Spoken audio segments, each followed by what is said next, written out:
The terminal went quiet in under 3 seconds. One moment, Gate 14 at Harlow International was the usual chaos. Rolling luggage, crying toddlers, a gate agent announcing final boarding. The next, 2 airport security officers were pulling a woman out of the jetway by her arm, her carry-on dragging behind her, one wheel catching on the threshold and spinning uselessly in the air. Passengers pressed against the windows. A child asked her mother what the lady did wrong. Nobody answered. The woman didn't scream. She didn't struggle. She walked with them because she'd been trained to stay calm in situations far worse than this. Situations where screaming would get someone killed. Her name was Amelia Voss. She was 34 years old. She was a nurse. And she was the last person those security officers should have put their hands on. Because within 72 hours, her name would be in front of a federal task force. A $5.2 billion government contract would be frozen, and every executive at Harlow Air would be searching for an exit that didn't exist. If this story moves you, stay until the end. Like this video, and drop a comment telling me what city or country you're watching from. I want to see how far this story travels. Every city matters. Every name in that comment section tells me you were here. Amelia had been awake for 19 hours when she boarded Flight 408. That wasn't unusual for her. She'd spent 6 years in military trauma units running on less, on coffee and adrenaline, and the particular kind of focus that comes from knowing that if you lose concentration, someone dies on the table in front of you. 19 hours was nothing. She could function at 19 hours. She was less sure she could function at the level of bureaucratic nonsense she'd encountered in the 14 months since leaving the Army and taking a civilian nursing position at Callaway Regional Medical Center in Drennan, Colorado. The job was supposed to be simpler, less blood, less urgency, more regular hours, a salary with benefits, an apartment with a real bed instead of a cot. What she hadn't anticipated was that civilian hospitals had their own kind of war. Slower, quieter, but grinding in a way combat never was, because at least in a forward operating base, everyone knew what the enemy looked like. At Callaway Regional, the enemy wore a lanyard and smiled at you in meetings. She'd taken 2 weeks of personal leave, the first real leave she'd taken since transitioning out. The plan was Washington. Her sister Prue had a spare room in her apartment in the Claremont neighborhood, a dog named Biscuit, who was terrified of staircases, and the kind of easy companionship Amelia hadn't let herself need in years. 2 weeks. Then back to Drennan, back to the unit, back to whatever version of herself she was still figuring out how to be in a world that didn't need her the same way the Army had. She'd used her travel voucher, a benefit attached to her veteran status, to book a first-class seat. She'd hesitated over it. It felt indulgent. But her left knee had been giving her trouble since the incident in Bashar Province 3 years ago. And she knew that 4 hours in a middle seat in coach with her leg bent at the wrong angle meant she'd be limping by the time she landed. So she'd booked the upgrade and told herself she'd earned it. She got to the gate early. She always got everywhere early. That was military-grade punctuality still embedded in her nervous system. She sat in the boarding area with a cup of airport coffee that tasted like hot regret, scrolled through 3 days of text messages she owed replies to, and waited. Boarding went fine. She found her seat, 3A, window, stowed her carry-on with the practiced efficiency of someone who'd packed and unpacked under fire, and settled in. The seat next to her was empty. The flight was maybe 3/4 full. The flight attendant, a man in his 50s with silver hair and the kind of practiced warmth that came from 20 years of doing this, asked if she wanted a pre-departure beverage. She asked for water. He brought it without making her feel like an imposition. She closed her eyes. She wasn't asleep. She couldn't sleep on planes, never had. But she was doing the things she'd learned to do in the field, resting while remaining aware. Heart rate down, breathing slow, listening to the ambient noise of the cabin filling up. She didn't hear what happened 2 rows back. She heard the aftermath. A woman's voice, loud with the kind of performance that's designed to be overheard. "I'm telling you, she's been watching me since the gate. I don't feel safe." A pause. A lower voice, male, placating. Then, "I'd like to speak to someone. Officially." Amelia didn't open her eyes. She had no reason to think it was about her. 40 seconds later, the silver-haired flight attendant appeared at her row. His warmth was still there, but it had a layer of discomfort underneath it now, something he was working to keep professional. "Ms. Voss? I'm sorry to bother you. Could I ask you to come with me for just a moment? She opened her eyes. Is there a medical situation? No, ma'am. There's been a concern raised. I'm sure it's nothing, but the captain has asked that we... What kind of concern? He lowered his voice. Another passenger. She's indicated that she feels uncomfortable. We just need to ask you a few questions. Protocol. She looked at him for a moment. He had the grace to look slightly ashamed of himself. She got up. The woman 2 rows back was in her late 40s, expensively dressed, with the particular brand of certainty that comes from having been told you matter often enough that you've stopped questioning it.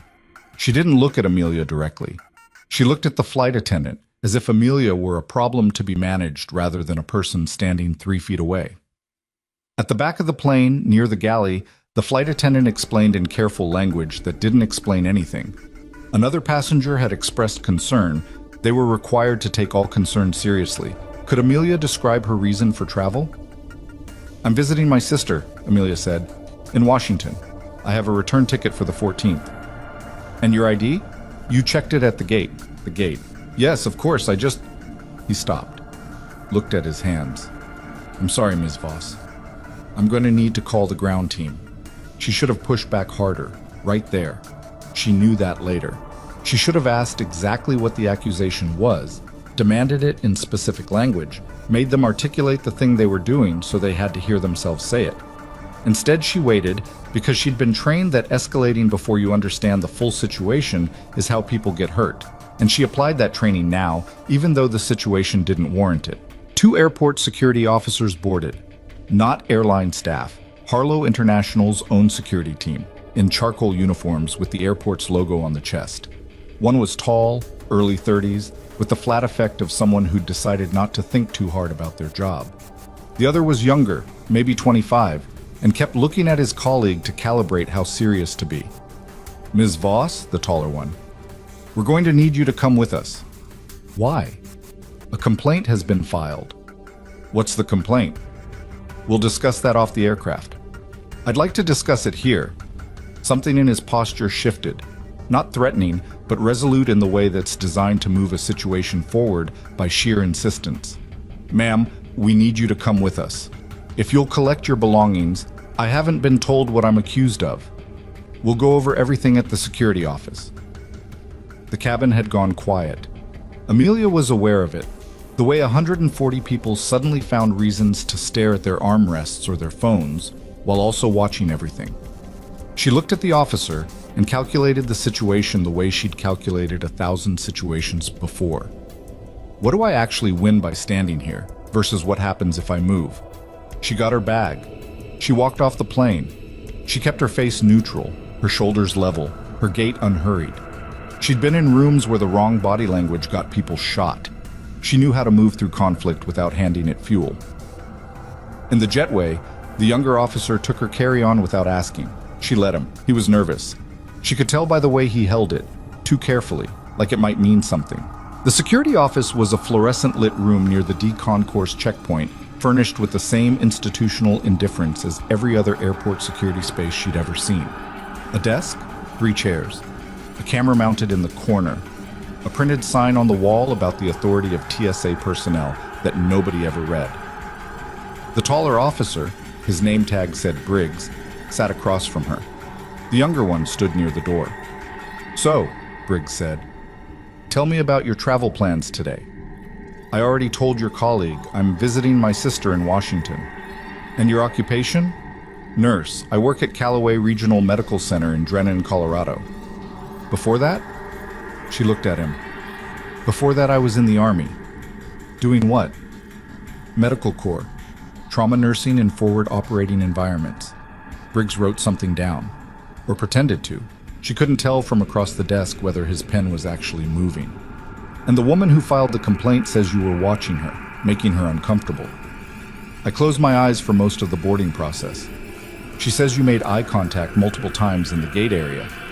I was sitting in a boarding area with 100 other people. I probably looked at everyone. She felt threatened. Amelia breathed. One slow, deliberate breath. Not because she needed to calm down, but because she understood that how she responded in the next 10 seconds was going to determine how long she spent in this room. I understand that she said that. I'm asking you what specifically I did that constitutes a security concern. She felt uncomfortable. That's not a security concern, that's a feeling. Briggs looked up. Ma'am, I'm not being difficult. I'm asking you to tell me, specifically, what policy I violated that justifies removing me from a flight I paid for. He set his pen down. The airline has the right to refuse service to anyone whose presence is deemed by whom? Based on what criteria and under what oversight? She wasn't raising her voice. That was the thing that seemed to be throwing him. He'd been trained to manage confrontation, and she wasn't giving him confrontation. She was giving him questions, calm and precise, the kind that required real answers. And real answers were something this room wasn't equipped to produce. We're going to need to hold your travel document while we complete the review, Briggs said. You're going to take my ID? Standard procedure for no. She said it simply, no heat in it. That's not standard procedure for anything. You don't have the authority to confiscate a civilian's identification document without a law enforcement hold, and you're not law enforcement. You're private airport security. If you're asserting that I've committed a crime, then I'd like to speak with an actual police officer. If you're not, then I'll take my bag and my boarding pass and we can figure out if there's a later flight. The younger officer by the door shifted his weight. Briggs stared at her. What happened next was the thing that Amelia would later describe as the moment the situation stopped being about a misunderstanding. A third person entered the room. She was in her 40s, corporate polished, with a Harlow Air employee badge clipped to her blazer. The kind of badge that had a gold stripe, which Amelia had learned in the last 20 minutes, meant management. Her name was Darla Fitch, and she introduced herself as the station manager. Ms. Voss, Fitch said, with the exact tone of someone who has decided the outcome before walking into the room. I want to assure you that Harlow Air takes all passenger concerns very seriously. We've reviewed your travel record and we're prepared to rebook you on a later service. There's a flight at 6:15 that has availability, and will, of course, offer a travel credit for the inconvenience. I don't want a travel credit. We understand this has been frustrating. What I want, Amelia said, is to know who authorized the decision to remove me from that flight, what documentation exists to justify it, and what complaint resolution process is available to me. Fitch smiled with her mouth only. Our customer service team would be happy to walk you through that process. I'd like the answer now. I'm afraid I'm not in a position to... Then I'd like the name of the person who is. A pause. Fitch glanced at Briggs. Something passed between them that Amelia couldn't read exactly, but recognized the shape of the silent negotiation of people who've made a decision they're not certain they can defend and are trying to figure out how much the other person actually knows. I'd also like my carry-on returned, Amelia said. Officer. She looked at the younger one. You've been holding it for 22 minutes. He looked at Briggs. Briggs nodded. The bag was set down beside Amelia's chair. She'd missed her flight. She could see that on the departures board through the office's narrow window. 408 had pushed back from the gate. It was gone. 3 hours of driving to get to Harlow International, a 4 a.m. Wake you up, 19 hours of accumulated exhaustion. And it was gone because a woman 2 rows back had felt a feeling, and a security team had decided that feeling was worth more than her boarding pass. She pulled out her phone. She texted Prue. Flight issues. Explain later. Don't worry. Then she opened her email and began typing a message to Callaway Regional's HR department. Not because HR could help her, but because she'd learned years ago that the first thing you do when something happens is document that it happened, in writing, with a timestamp. Fitch was still talking. Something about the 6:15 flight, something about priority boarding as a gesture of goodwill. Amelia let the words wash past her and kept typing. Ms. Voss, Fitch's voice had shifted slightly. I want you to understand that this is not a reflection of, can I ask you something? Amelia looked up from her phone. Of course. The woman who made the complaint. Did anyone ask her what specifically she observed? Or did she just describe how she felt, and that was considered sufficient? Fitch's smile held, but only barely. We take all concerns, I know, very seriously. Amelia stood up. She was taller than she looked when seated, and she was aware of the way the room recalibrated slightly at the fact of her standing. I'm going to need a written record of what happened today. The time I was removed from the aircraft, the name of the passenger who filed the complaint. the name of the officer who made the removal decision, and the specific policy cited as justification. I'd like that documentation before I leave this terminal. I can have our customer service team. The documentation, not a brochure, not a voucher, the documentation. Fitch looked at her for a long moment. I'll see what I can do, she said finally, with the tone of someone who has decided to let time solve the problem. Amelia nodded. She picked up her bag. She walked out of the security office into the corridor, found a seat near a charging station, and sat down. Her left knee ached. Her coffee from 3 hours ago had been cold before she finished it. She thought about Prue's spare room, about the dog named Biscuit, about the particular kind of tired that isn't really about sleep. Then she opened her laptop and started writing.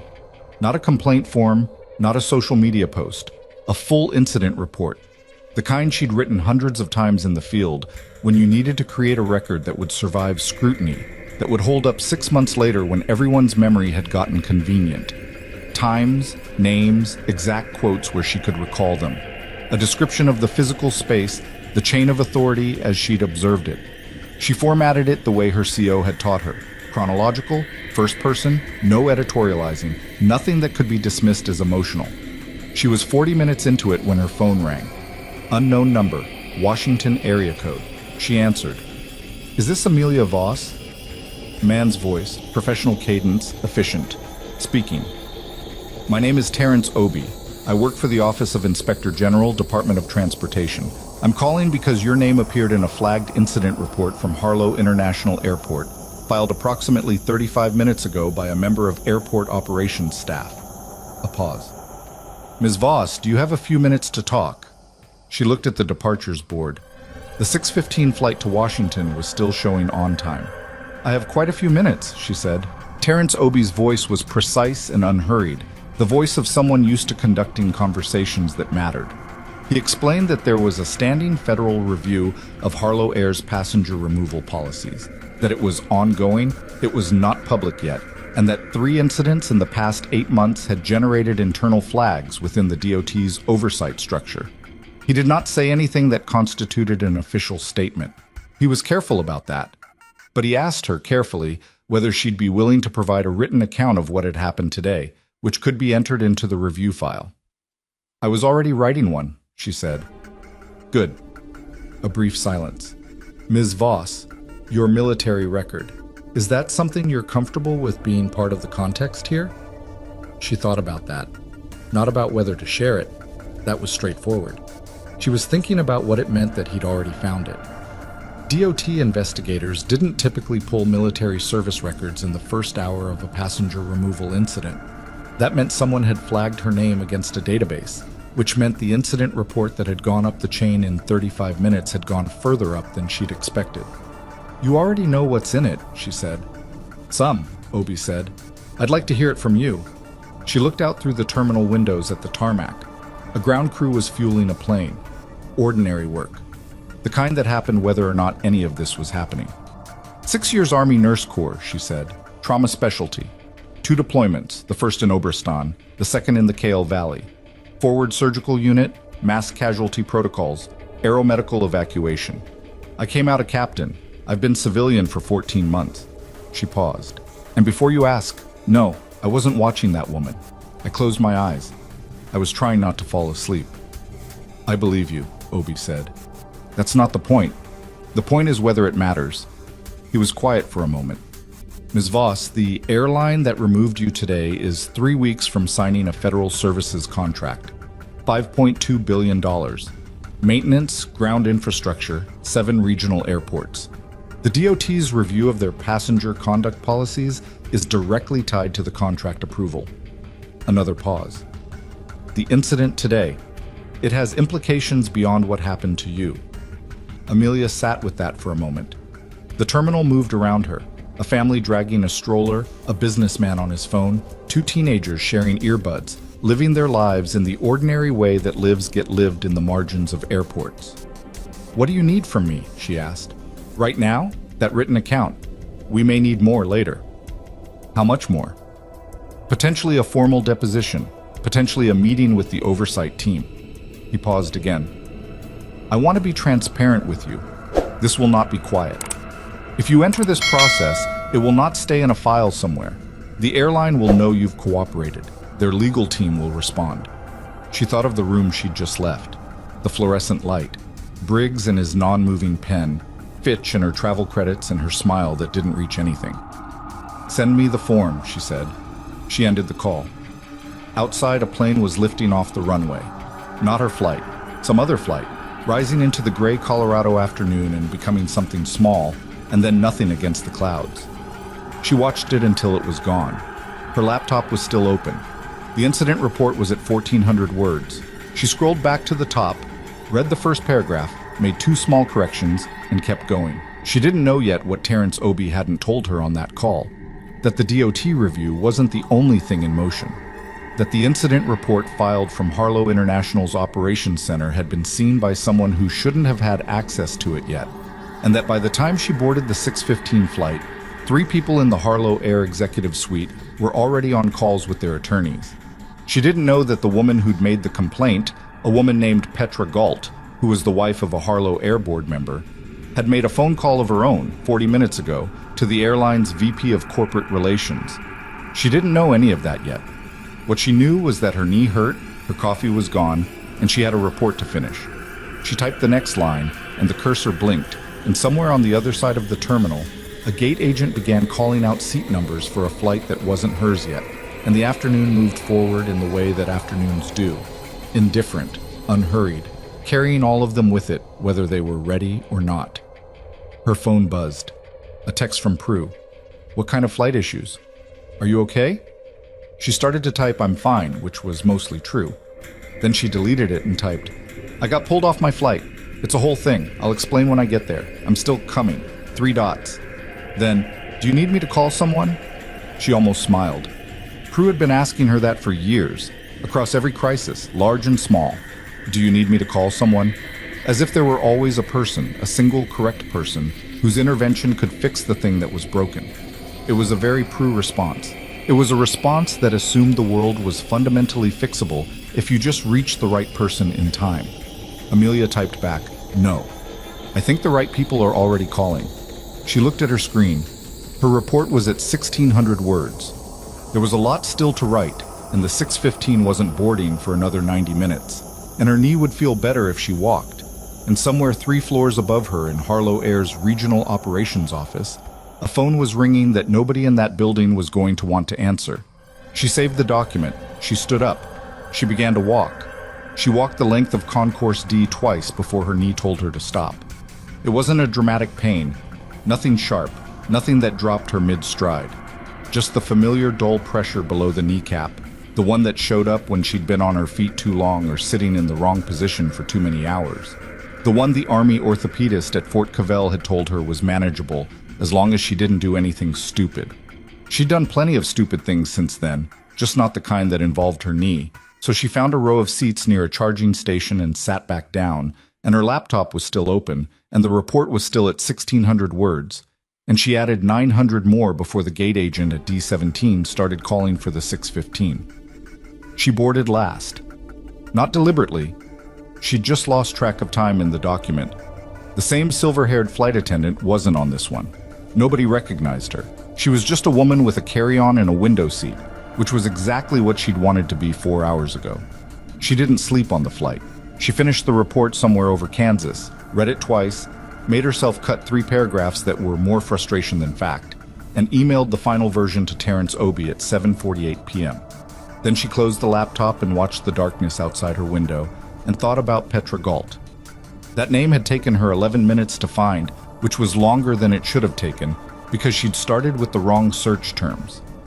She'd been looking for board members' spouses first, then cross-referenced with Harlow Air's publicly listed corporate governance page, then a Denver Society column that had run a piece on a charity gala 8 months ago with a photo caption that included the name Petra Galt alongside her husband, Warren Galt, who served on the Harlow Air Board as Independent Director for Regulatory Affairs. Regulatory Affairs. She'd stared at that for a moment. The particular irony of it sat in her chest like a stone. She didn't include it in the report. Obie hadn't asked for speculation, and she didn't deal in speculation. but she'd screenshot the photo and the caption and the gala guest list and put them in a separate folder on her desktop labeled simply context. The way she'd learned to keep things that were true but not yet useful. Things you held on to not because you were certain they mattered, but because you'd been wrong before about what mattered, and you'd learned from that. Washington was cold when she landed, colder than Denver had been. With the particular damp cold of the East Coast in autumn that gets into your joints and stays there. Prue was waiting at arrivals with a coat over her arm and an expression that was trying very hard not to be worried. "You look terrible," Prue said, which was her version of "I love you and I'm glad you're here. Thanks for that." Amelia took the coat. It was Prue's old pea coat, dark green, and it smelled like the apartment she'd grown up visiting, like old books and whoever's coffee had soaked into the kitchen walls. She put it on. "Are you going to tell me what happened?" In the car. Prue had a 15-year-old sedan with a cracked dashboard and a heating system that worked on its own terms. They sat in it in the parking structure with the engine running while Amelia talked. She didn't tell it dramatically. She told it the way she told everything, in sequence, with the relevant facts, without editorializing. Prue listened without interrupting, which was unusual for Prue, which meant she understood this was serious. When Amelia finished, Prue was quiet for a moment. "So they pulled you off the plane because some woman felt like looking at you?" "That's the short version." "And now there's a federal review?" "There was already a federal review. I'm apparently now part of it." Prue turned the heat up. The car made a sound like it was considering the request. "What does that mean for you?" "I don't know yet. Obi said potentially a deposition, maybe more." "Amelia." Prue's voice had gone flat, which was how Prue's voice went when she was about to say something she'd been holding back. "You just got out. You just started actually sleeping. You just got an apartment that has furniture in it. Is this really—" "It's already started," Amelia said. "I'm already in it. The question isn't whether to do it. The question is how." Prue looked at her. Outside, a taxi was honking at something. The parking structure echoed it back twice. "You're going to go at them, aren't you?" "I'm going to tell the truth. Whatever that does is what it does." Prue put the car in reverse. "Okay," she said. "We're stopping for food first. You can change the world on a full stomach." Obi called at 7:20 the next morning, while Amelia was standing at Prue's kitchen counter drinking real coffee. Not airport coffee, actual coffee, freshly ground. The kind Prue had always been ridiculous about in a way that Amelia had teased her for, until she'd spent 6 years on forward operating bases, drinking whatever came out of a urn that nobody cleaned, after which she had completely revised her position. "I read your report," Obi said. "It's thorough. It's accurate. Both." A pause. "I want to loop you in on something. We're moving faster than I indicated yesterday. The incident at Harlow International isn't the only thing that happened. There was another removal. LaGrange Airport, Nashville route, 2 days ago. Different passenger, same profile of complaint. A woman, traveling alone, reported by another passenger for making them feel uncomfortable. She was asked to leave the gate area. No refund, no documentation provided." Amelia set down her coffee. Same airline, same station manager classification. And the passenger in Nashville, she's a pediatric nurse practitioner, 22 years in clinical practice. The number sat between them on the phone line. 2 incidents in 3 days, Amelia said. 3 in 8 months, if you count February. The February incident was different. A man was removed, there's a separate pattern there. But the common thread is the complaint mechanism. Harlow Air's protocol for handling passenger complaints doesn't require the complaint to be specific. It doesn't require the complainant to describe an action, only to describe a feeling. And the policy says the airline will respond to any expressed discomfort that could affect the safety or comfort of the flight. That's an almost unlimited authorization. "Yes," Obi said. "It is." She could hear him flipping something on the other end. Actual paper, which surprised her. She'd expected him to be entirely digital. The contract review board meets in 11 days. The $5.2 billion package goes through final approval at that meeting unless the review team files an objection. My office is preparing that objection, but formal objections require specific documented incidents, not general patterns. Yesterday's incident at Harlow International gives us a third data point and potentially a named complainant.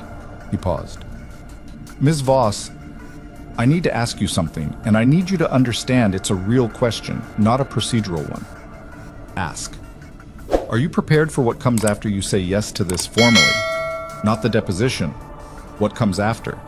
The airline's legal team, the press, the people at your hospital who are going to hear your name attached to a federal complaint against a major carrier. A beat. I've seen people go into this thinking they're just providing a statement, and 6 weeks later they're managing a situation they didn't know they'd signed up for. She looked out Prue's kitchen window. A small backyard, dormant grass. A bird feeder that needed refilling. Biscuit, the dog, was sitting at the glass door looking out at something only he could see. When I was in the Kale Valley, she said, there was a mass casualty event. 15 casualties in under 4 minutes.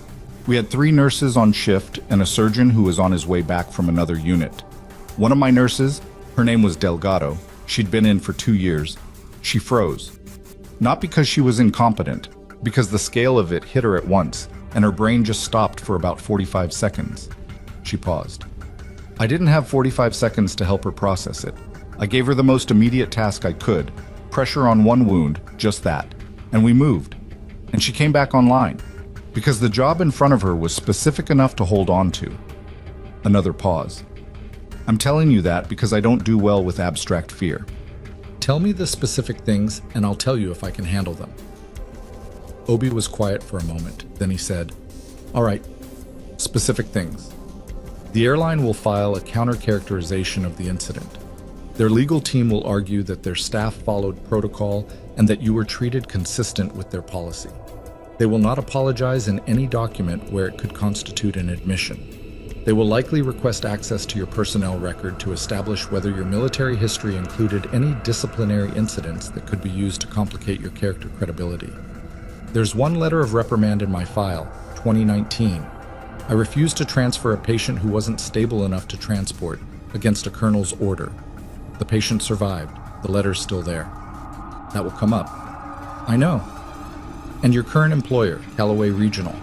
If this becomes public, and it likely will within the timeline we're working in, your hospital's PR situation becomes complicated. There will be reporters calling. People may form opinions about whether a nurse who's in the middle of a federal complaint is the right person to be treating patients. She thought about the unit, about her supervisor, a thorough and occasionally exhausting woman named Dr. Renata Foss, who ran the floor with the efficiency of someone who designed the schedule herself and considered it a personal affront when anything deviated from it. She thought about her colleagues, Marcus, who brought in bad breakfast burritos every Friday and was genuinely excellent at patient intake. Jory, who was 26 and still learning how to deliver bad news without her voice shaking. The orderly whose name she always forgot and who always remembered how she took her coffee. I'll talk to my supervisor, she said. Before anything goes public, she should hear it from me. That's the right call. Obi paused. Ms. Voss, I want to be clear about one more thing. This review is happening with or without your formal participation. The pattern is documented. The contract decision is in motion. Your statement makes the case stronger, but the case exists. I'm not asking you to carry this alone. She appreciated that he said it, even if she wasn't sure she entirely believed it. In her experience, the people who said you won't carry this alone were usually not the ones who ended up carrying anything. Send me the formal participation paperwork, she said. I'll sign today. The paperwork came at 10 a.m. By noon, she'd signed it and sent it back. By 2 p.m., she'd called Dr. Renata Foss at Callaway Regional and had the conversation she'd been dreading, which turned out to be less bad than she'd expected and worse than she'd hoped. Foss had listened without interrupting, a trait she shared with Prue, which Amelia noted, and then asked 3 precise questions. Was Amelia a named complainant in an active federal investigation? Was she still required to report to her scheduled shifts? And did this involve anything that reflected on her clinical conduct? Amelia answered, yes, yes, and no. Foss said, I'll need to notify our legal office, not because I'm required to take action, but because when the press calls, and they will call, I need our communications team to already know what they're talking about. A pause. You should have told me sooner. It happened yesterday. I mean the pattern. The situation at the airport wasn't the first time something like that's happened to you, was it? Amelia opened her mouth and then closed it. No, she said. It wasn't. Foss was quiet for a moment. Come back on schedule, do your job. If anyone at this hospital makes your life difficult because of this, You tell me directly. Don't handle it yourself. Another pause. And Amelia, for what it's worth, you're a good nurse. Whatever they say about you in the next few weeks, I know what I see on my floor. She got off the call and sat on Prue's couch for a few minutes, not doing anything, just sitting. Biscuit came and put his chin on her knee, the good one, which she was grateful for, and looked at her with the full sincerity that dogs bring to moments when they don't understand what's happening, but understand that something is. I know, she said. She scratched his ear. He made a sound like he agreed. 3 days later, the story broke. Not through Obi, not through any leak she could trace to the DOT review. It came from a journalist named Simone Frey at the National Transport Observer, a trade publication that Amelia had never heard of, which covered aviation policy and federal contracting with the specific focus of people who found that genuinely interesting.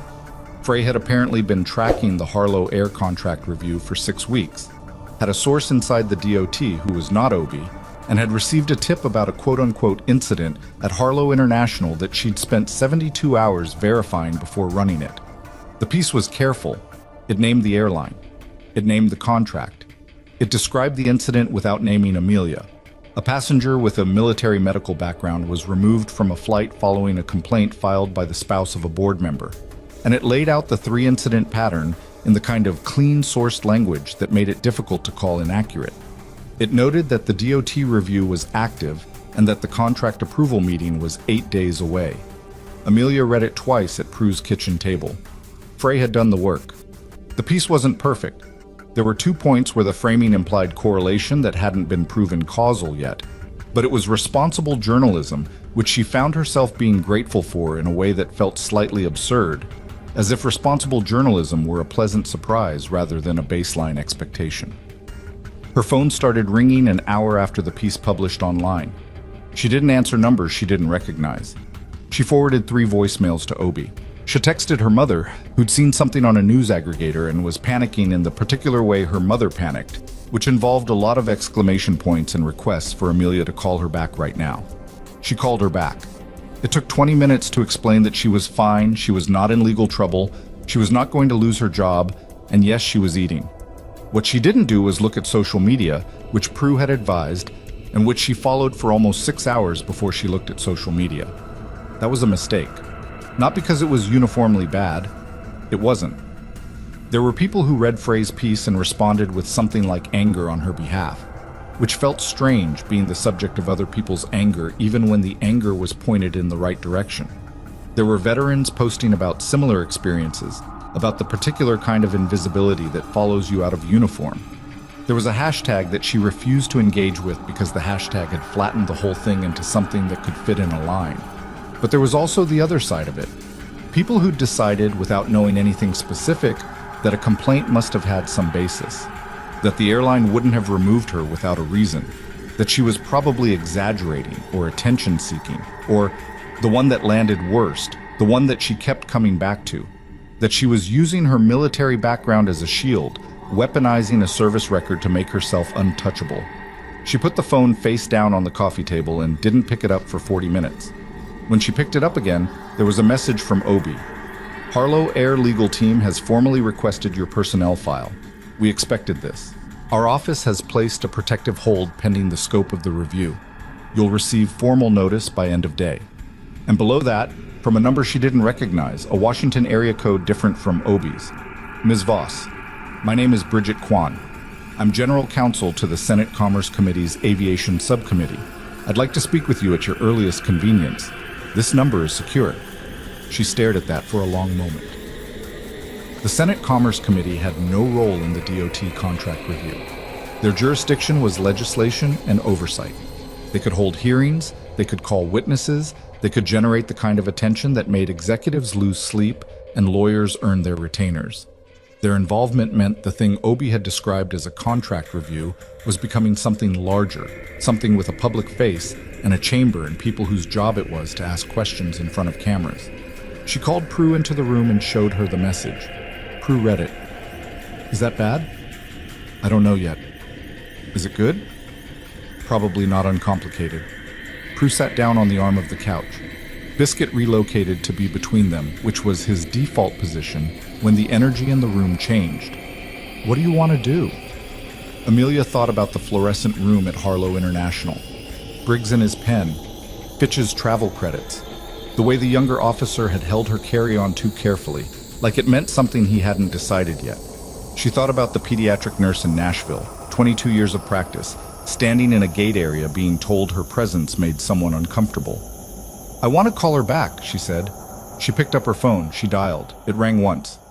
"Ms. Voss?" Bridget Kwan's voice was quick and direct, the voice of someone who had 11 things happening simultaneously and was giving Amelia the full attention of one of them. "Thank you for calling. I'll be brief. The subcommittee chair is considering requesting your testimony at a hearing scheduled for next week.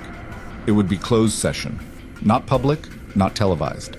The purpose would be to provide the committee with direct testimony about the incident as part of a broader review of federal aviation contractor conduct standards." "Next week," Amelia said. "The contract approval meeting is in 8 days. "Yes." A pause. "That timing is not accidental." "I see. I want to be direct with you about something. The committee's interest is not in you personally. It's in the pattern the DOT review has identified and what it means for how federal contracts are awarded to carriers with unresolved conduct issues. Your testimony would be one element of a larger picture, but it would be a significant element." Another pause. "I'd also tell you that Harlow Air's legal team contacted the committee this morning requesting a meeting. They're moving to get ahead of this." "What did the chair say?" "He told them the committee would be happy to receive any documentation they wish to provide." Her voice was dry enough to suggest she found this mildly amusing. "Ms. Voss, I understand this is a lot in a short time. I don't need an answer today, but I do need one by tomorrow morning." "I'll call you by 9, Amelia said. She hung up. She looked at Prue. Prue looked at her. "Senate testimony," Prue said. "Closed session." "Still." "Yeah." Amelia set the phone down.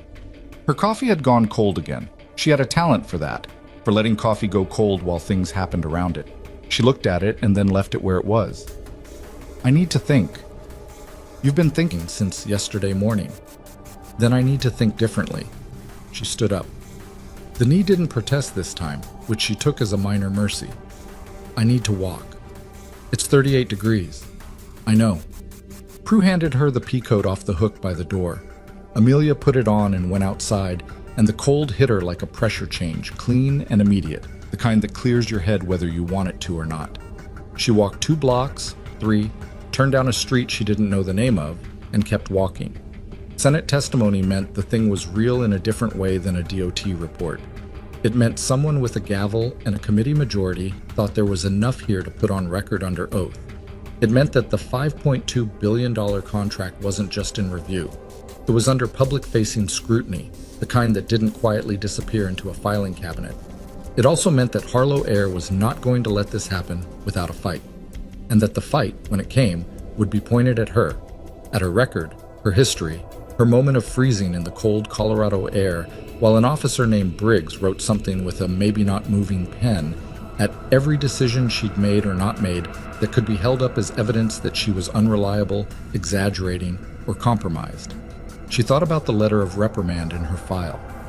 2019. She'd refused to transfer a patient against a colonel's order because the patient had a BP of 68/40, and moving him would have killed him. She'd been right. The letter was still there.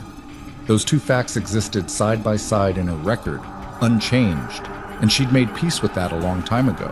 Or she'd thought she had. Now she was less sure. She turned another corner and stopped. Across the street, parked in front of a dry cleaner's, was a black SUV with federal plates.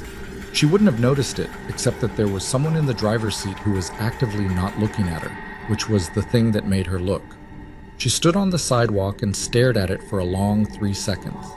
Then she took out her phone and took a photo of the plate. Then she turned around and walked back to Prue's apartment. She didn't know if it meant anything. It might have been completely unrelated. Federal employees existed in Washington the way weather existed, distributed and unremarkable. But she'd spent 6 years in environments where the things that looked incidental were sometimes the things that mattered, and she'd learned to document first and conclude later. She sent the plate photo to Obi with a message. Not sure if relevant, Parked outside my sister's block for at least 30 minutes. Federal plate. Wanted you to have it. His response came back in 4 minutes. Thank you. I'll check it. Don't alter your plans. She put the phone in her pocket and climbed the steps back to Prue's door. Inside, Biscuit greeted her with the enthusiasm of an animal who considered every departure and return a separate and complete event. She took off the peacoat. The apartment was warm. It smelled like the dinner Prue had started while she was out. Something with garlic and something with pasta, ordinary and specific and real. Obi's second message came while she was hanging up the coat. Plate comes back to a vehicle pool registered to Harlow Air's contracted security and investigative firm. Name of firm is Alderton and Mace. They specialize in corporate threat assessment and litigation support. She read it twice. She set her phone on the counter. Harlow Air had sent investigators to watch her sister's block. Not to her, not to Obi, not to the Senate Commerce Committee, to the home of a woman who had a dog named Biscuit and Pasta on the stove. Because her sister was a nurse from Colorado who'd written a 1,400-word incident report and emailed it to a federal investigator. She picked up the phone and dialed Kwan's number. It rang once. Ms. Voss? 9 a.m. was my timeline, Amelia said. I'm moving it up. I'll testify. Kwan's response was immediate. I'll notify the chair tonight. Be at the Dirksen building by 8:30 Monday morning. Bring everything. Amelia said she would. She hung up and stood in Prue's hallway with the peacoat still in her hand, and the garlic smell from the kitchen was stronger now, and she could hear Prue moving around in there, the soft percussion of a pan being set down, a drawer opening and closing. Ordinary sounds. She stood in them for a moment like they were something she needed to memorize. Then she went and told her sister what was happening, and Prue listened without saying anything until the end, and then she said, "Eat first," and put a bowl in front of her, and Amelia ate.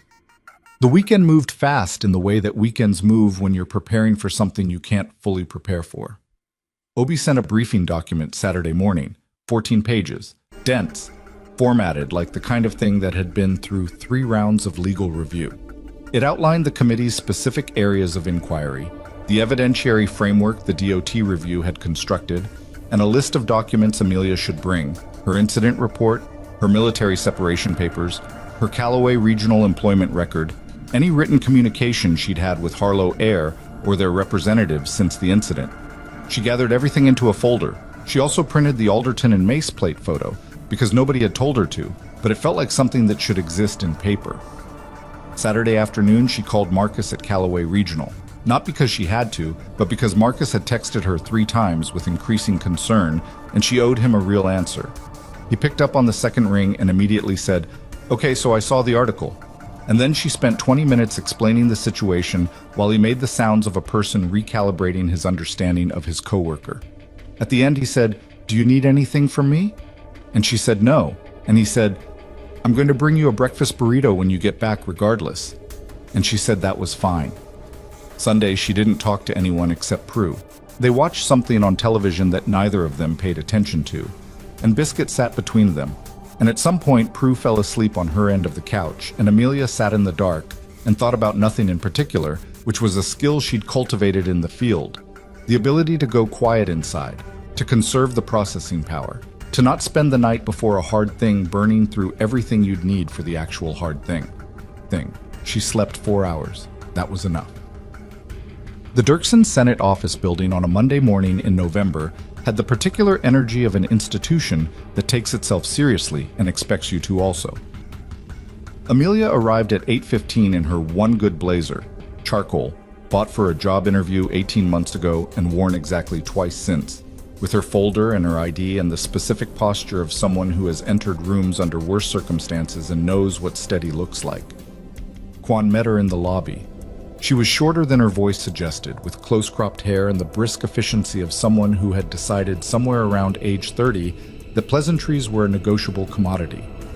She shook Amelia's hand, and assessed her without appearing to assess her, and said, "The session begins at 9. I'll walk you through what to expect." What to expect? As Kwan described it in 12 minutes of corridor walking. 4 committee members present, closed session, a court reporter, no cameras, Amelia's testimony under oath with full Fifth Amendment protections she was unlikely to need. The chair was a senator from Vermont named Aldous Price, who Quan described as thorough and occasionally impatient. Two of the other three members were aviation subcommittee regulars. The fourth was a newer member who would likely ask fewer questions but take more notes. Harlow Air's legal team had submitted a 17-page counterbrief that morning. Amelia would not be shown it before testifying, which was standard, but Quan had read it and told her the core argument. The airline staff had followed established protocol. The complaint had been filed in good faith, and the decision to remove Amelia had been a legitimate exercise of the air. The protocol is the defense, Amelia said. Yes. And the question is whether the protocol itself is the problem. Quan looked at her. You understand it quickly. I've read about 17 pages of their policy documentation in the last 4 days. The protocol gives the airline almost complete discretion. There's no requirement that a complaint be specific. There's no checkpoint where someone asks whether the complaint is credible.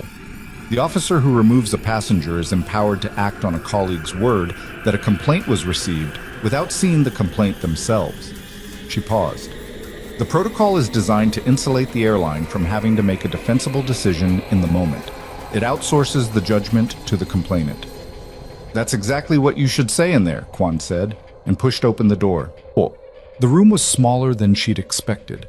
Congressional hearing rooms on television were wide and cathedral-ceilinged and lined with flags. This one was a conference room with a long table, decent lighting, and the smell of recycled air and old carpet. The 4 senators sat on one side.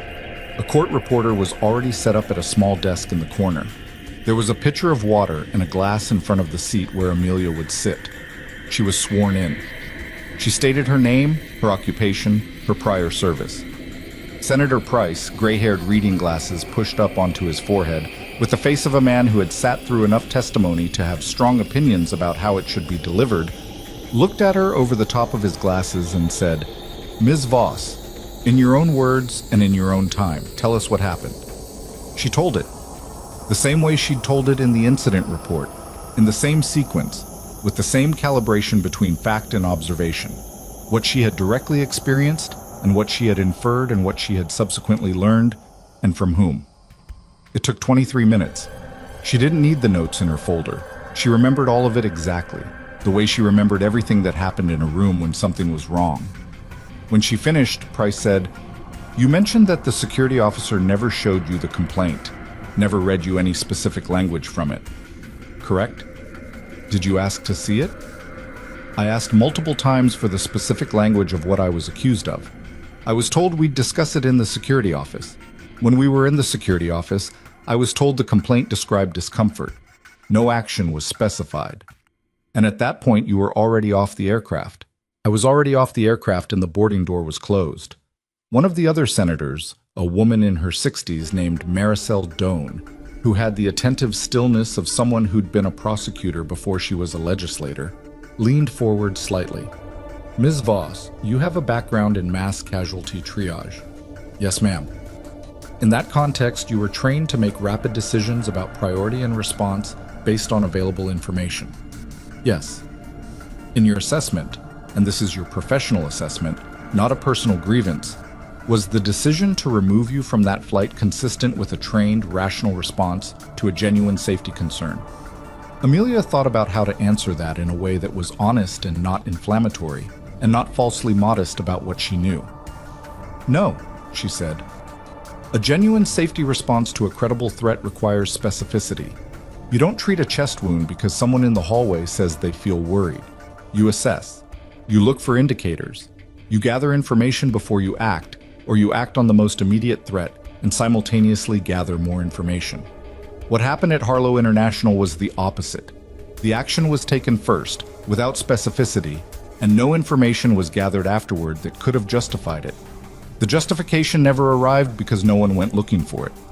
Doan wrote something down. The 4th senator, a younger man who'd been largely quiet, looked up from his notepad. Ms. Voss, he said, do you know who Petra Galt is? The room shifted slightly, not physically, but in attention. Price's reading glasses came down off his forehead. I know who she is, Amelia said. How? I found her name through publicly available information. She appears in a news article about a charity event. She's identified as the wife of Warren Galt, who sits on the Harlow Air Board. You looked that up yourself? Yes. The day of the incident. Why? She paused for exactly the right length of time, long enough to be thoughtful, not long enough to seem uncertain. Because when something unusual happens in a clinical environment, you try to understand the context. Why this patient? Why this symptom? Why now? It's the same instinct. Who made a complaint against me on a flight from Denver to Washington, and is there any context for why? And the context you found was that the complainant is connected to the airline's board. That's what the public record shows. I haven't alleged a conspiracy. I documented what I found. Price cleared his throat. The committee has independently verified the relationship between the complainant and the board member. He looked at her steadily.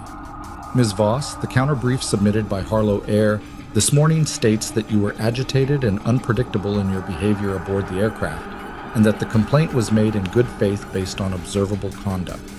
She felt the temperature of the room change, the way you feel a weather system coming before it arrives. I was seated with my eyes closed, she said. I was not agitated. I was not loud. I did not interact with anyone prior to the flight attendant approaching me. If observable conduct means existing in a first-class seat while appearing to be military, then I'm not sure what to do with that. You appeared to be military. I was wearing cargo pants and a plain gray t-shirt. I carry myself a certain way. People who've spent time around military personnel sometimes read that. A pause. I don't know what Ms. Galt saw. I know what I did. The session went another 40 minutes. By the end, Amelia's water glass was empty and her back ached from the chair, and she had answered 31 questions, some of them useful, and some of them the kind of question that gets asked because a senator needs to appear thorough. She signed the court reporter's transcript request form. She shook 4 hands. She walked out into the corridor with Quan beside her and didn't speak until they turned the first corner. You did well, Quan said. I told the truth. That's what doing well looks like in there. Quan checked her phone, something brief, then put it away. The chair is requesting a follow-up document from the DOT review team by Wednesday. The contract approval meeting is now officially under a hold notice. Nothing moves until the committee receives the full review file. She paused. Harlow Air's legal team is going to escalate. They filed a motion this morning to exclude your testimony on the basis that you have a personal interest in the outcome. I do have a personal interest in the outcome. Yes, that's not actually disqualifying, but they're going to argue it is. Quan stopped walking. She turned and looked at Amelia directly, which felt different from the professional assessments she'd been making all morning. More specific, less managed. There's something I didn't mention before the session because I didn't want it affecting how you testified. The February incident, the one Obi mentioned, the male passenger who was removed, his name is Darius Fell. He's an emergency medicine physician. He filed a complaint with the airline that was never formally acknowledged. He's been trying to get someone to listen for 9 months. She paused. He'd like to speak with you, if you're willing. Amelia looked at her. You're building a pattern.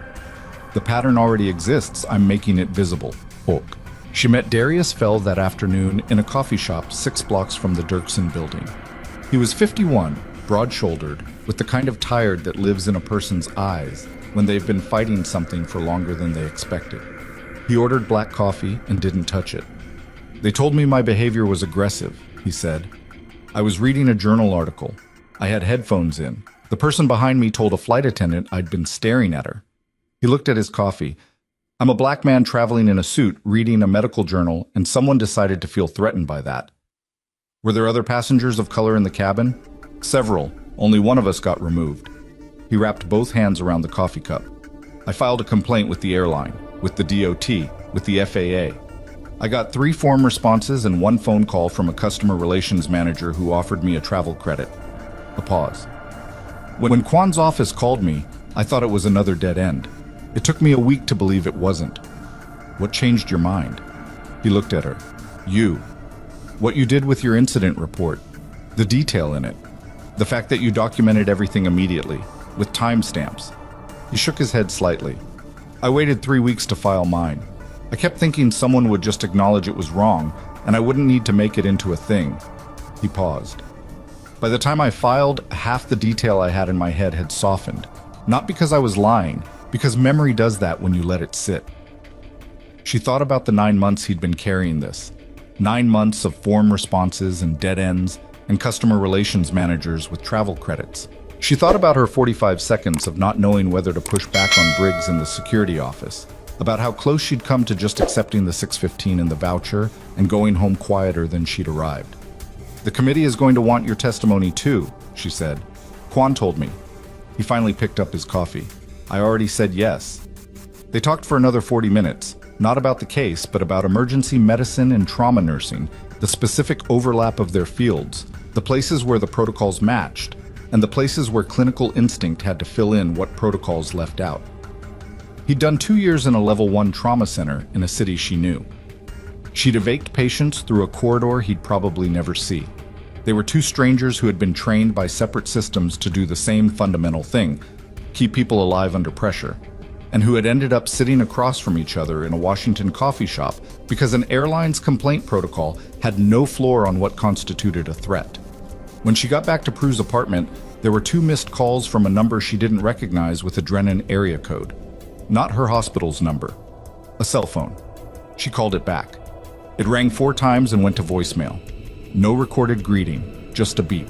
She didn't leave a message.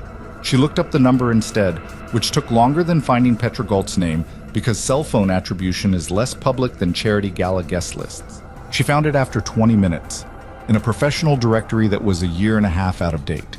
The number was listed as a secondary contact for a man named Gordon Priel, who was identified in the directory as Senior Vice President of Operations at Harlow Air's Mountain West Division. Harlow Air's Mountain West Division, which was headquartered in Drennan, Colorado, the same city as Callaway Regional Medical Center. She put the phone down. She looked at the P-code on its hook by the door. She thought about Alderton and Mace's SUV parked outside on Saturday, and now a call from a Harlow Air SVP's personal number the day after her Senate testimony. The shape of it was not subtle. She called Obi. "They're making contact," she said when he picked up. "Tell me." She told him about the calls. He was quiet for a long moment. "Don't call back. Don't engage. Send me the number and I'll run it through our office." A pause.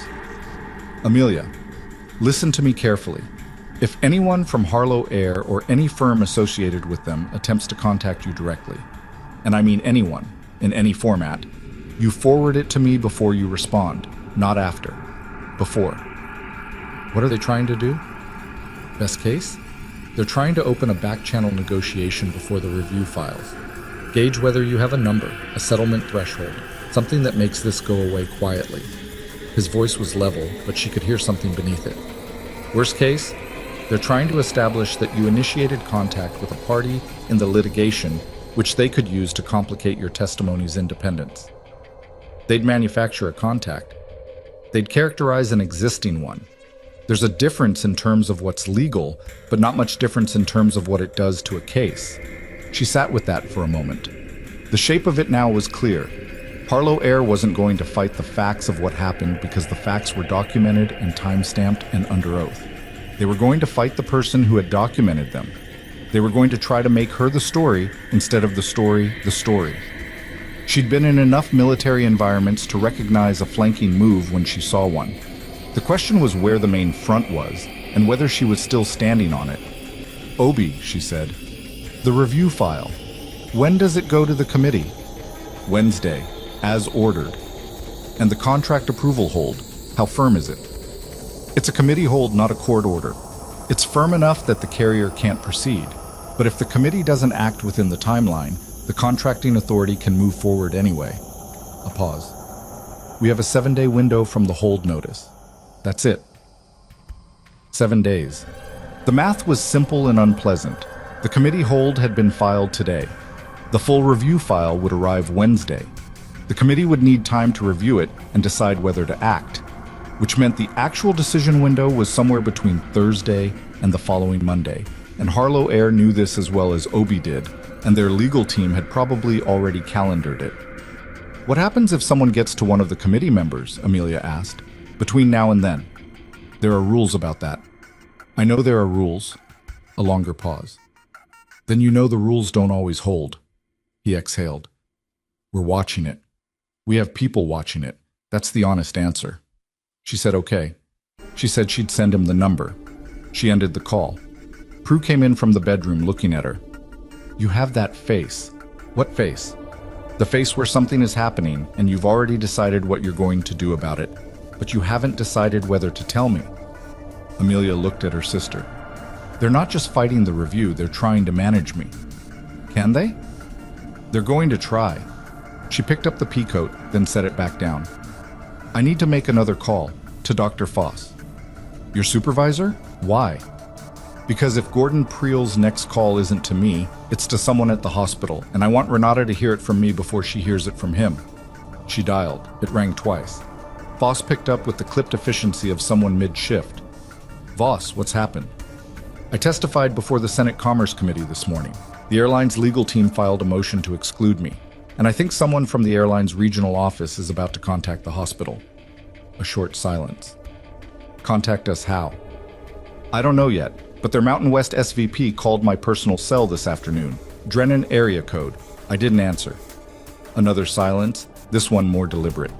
When Foss spoke again, her voice had shifted into something harder and more administrative. I'm going to loop in our legal office and our board chair tonight. If anyone from Harlow Air contacts this hospital, we'll document it and refer it to you and to the federal review team. A pause. Amelia, are you safe? The question caught her sideways. Not because it was alarming, she didn't feel unsafe, not physically, but because nobody had asked her that exactly, in those words, in a long time. The Army had drilled a version of that question into operational culture, but it had always been about physical threats, about the environment, about whether the perimeter was held. This was different. This was a person asking whether she was okay. I'm okay, she said. I'm handling it. That's not what I asked. She paused. I'm managing, she said, which was more accurate. One thing at a time. All right. Boss's voice went back to its administrative register. Don't do anything without running it through OB first. And when you're back on shift, we'll talk in person. She hung up. She looked at Prue. Prue was leaning against the kitchen doorframe with her arms crossed, which was a posture that meant she was listening and also thinking about whether to say the thing she was thinking. Say it, Amelia said. You're not scared, Prue said.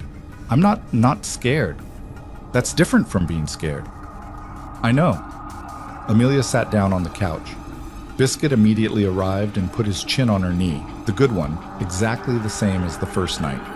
She put her hand on his head. I'm scared about the things I can't see. The committee member they might get to. The person at the hospital who might say the wrong thing to a reporter. The letter of reprimand in my file that's going to get circulated somewhere.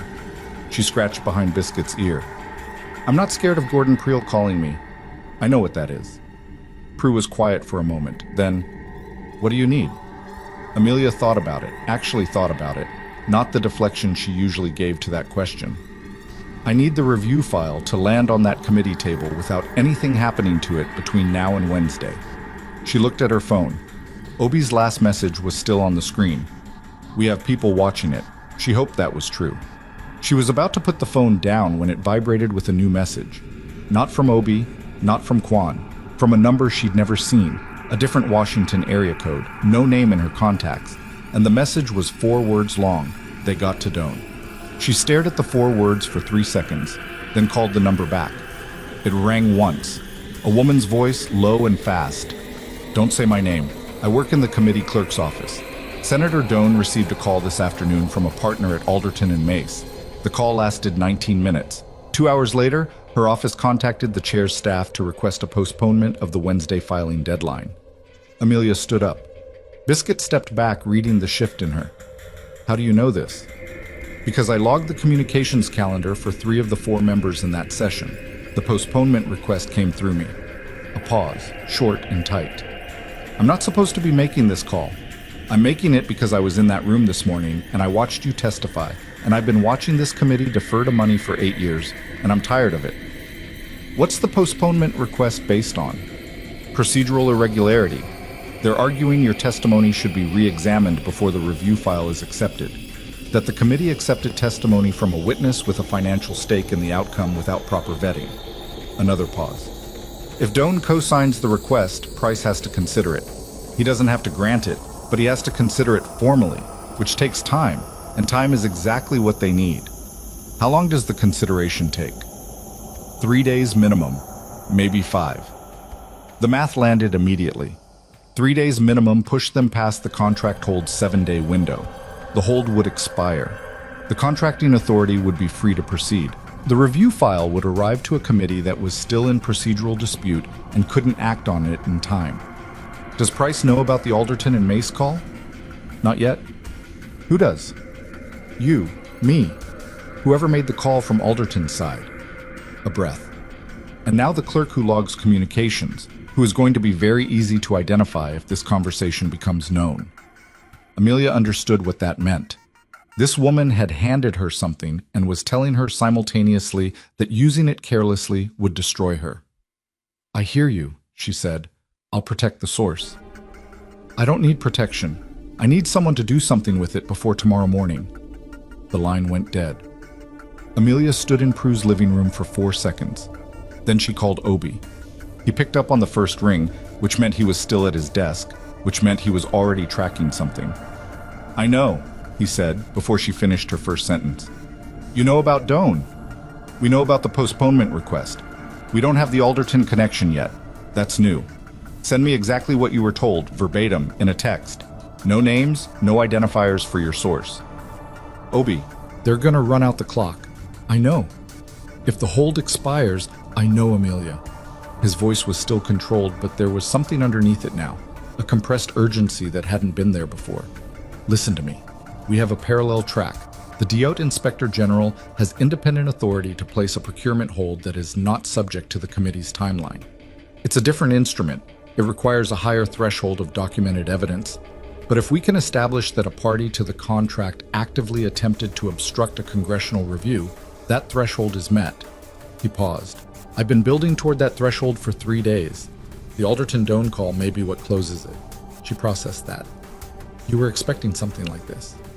I was expecting them to do something. I didn't know what. A short pause. They're not subtle people. They're people who have money and attorneys, and the assumption that those two things solve problems. And usually they do. Usually the person on the other side runs out of patience or resources or both. He paused again. Text me what your source told you. Word for word. I need it in the next 10 minutes. She texted it. Then she sat back down on the couch, and Biscuit returned to her knee, and Prue came out of the kitchen and looked at her face and said, How bad? Bad, manageable, maybe. That's not a scale I find reassuring. It's the honest one. Prue sat in the armchair across from her. The television was still on from earlier, muted, showing some cable news segment with a chyron that Amelia couldn't read from this angle. The apartment was warm. Outside it was fully dark now, past 8 o'clock, and Washington in November after dark had the particular weight of a city that never fully sleeps but does slow down, just enough that the silence feels like something. Tell me about the army, Prue said. Amelia looked at her. What? When things were bad. Tell me about a time when things were bad and they got better anyway.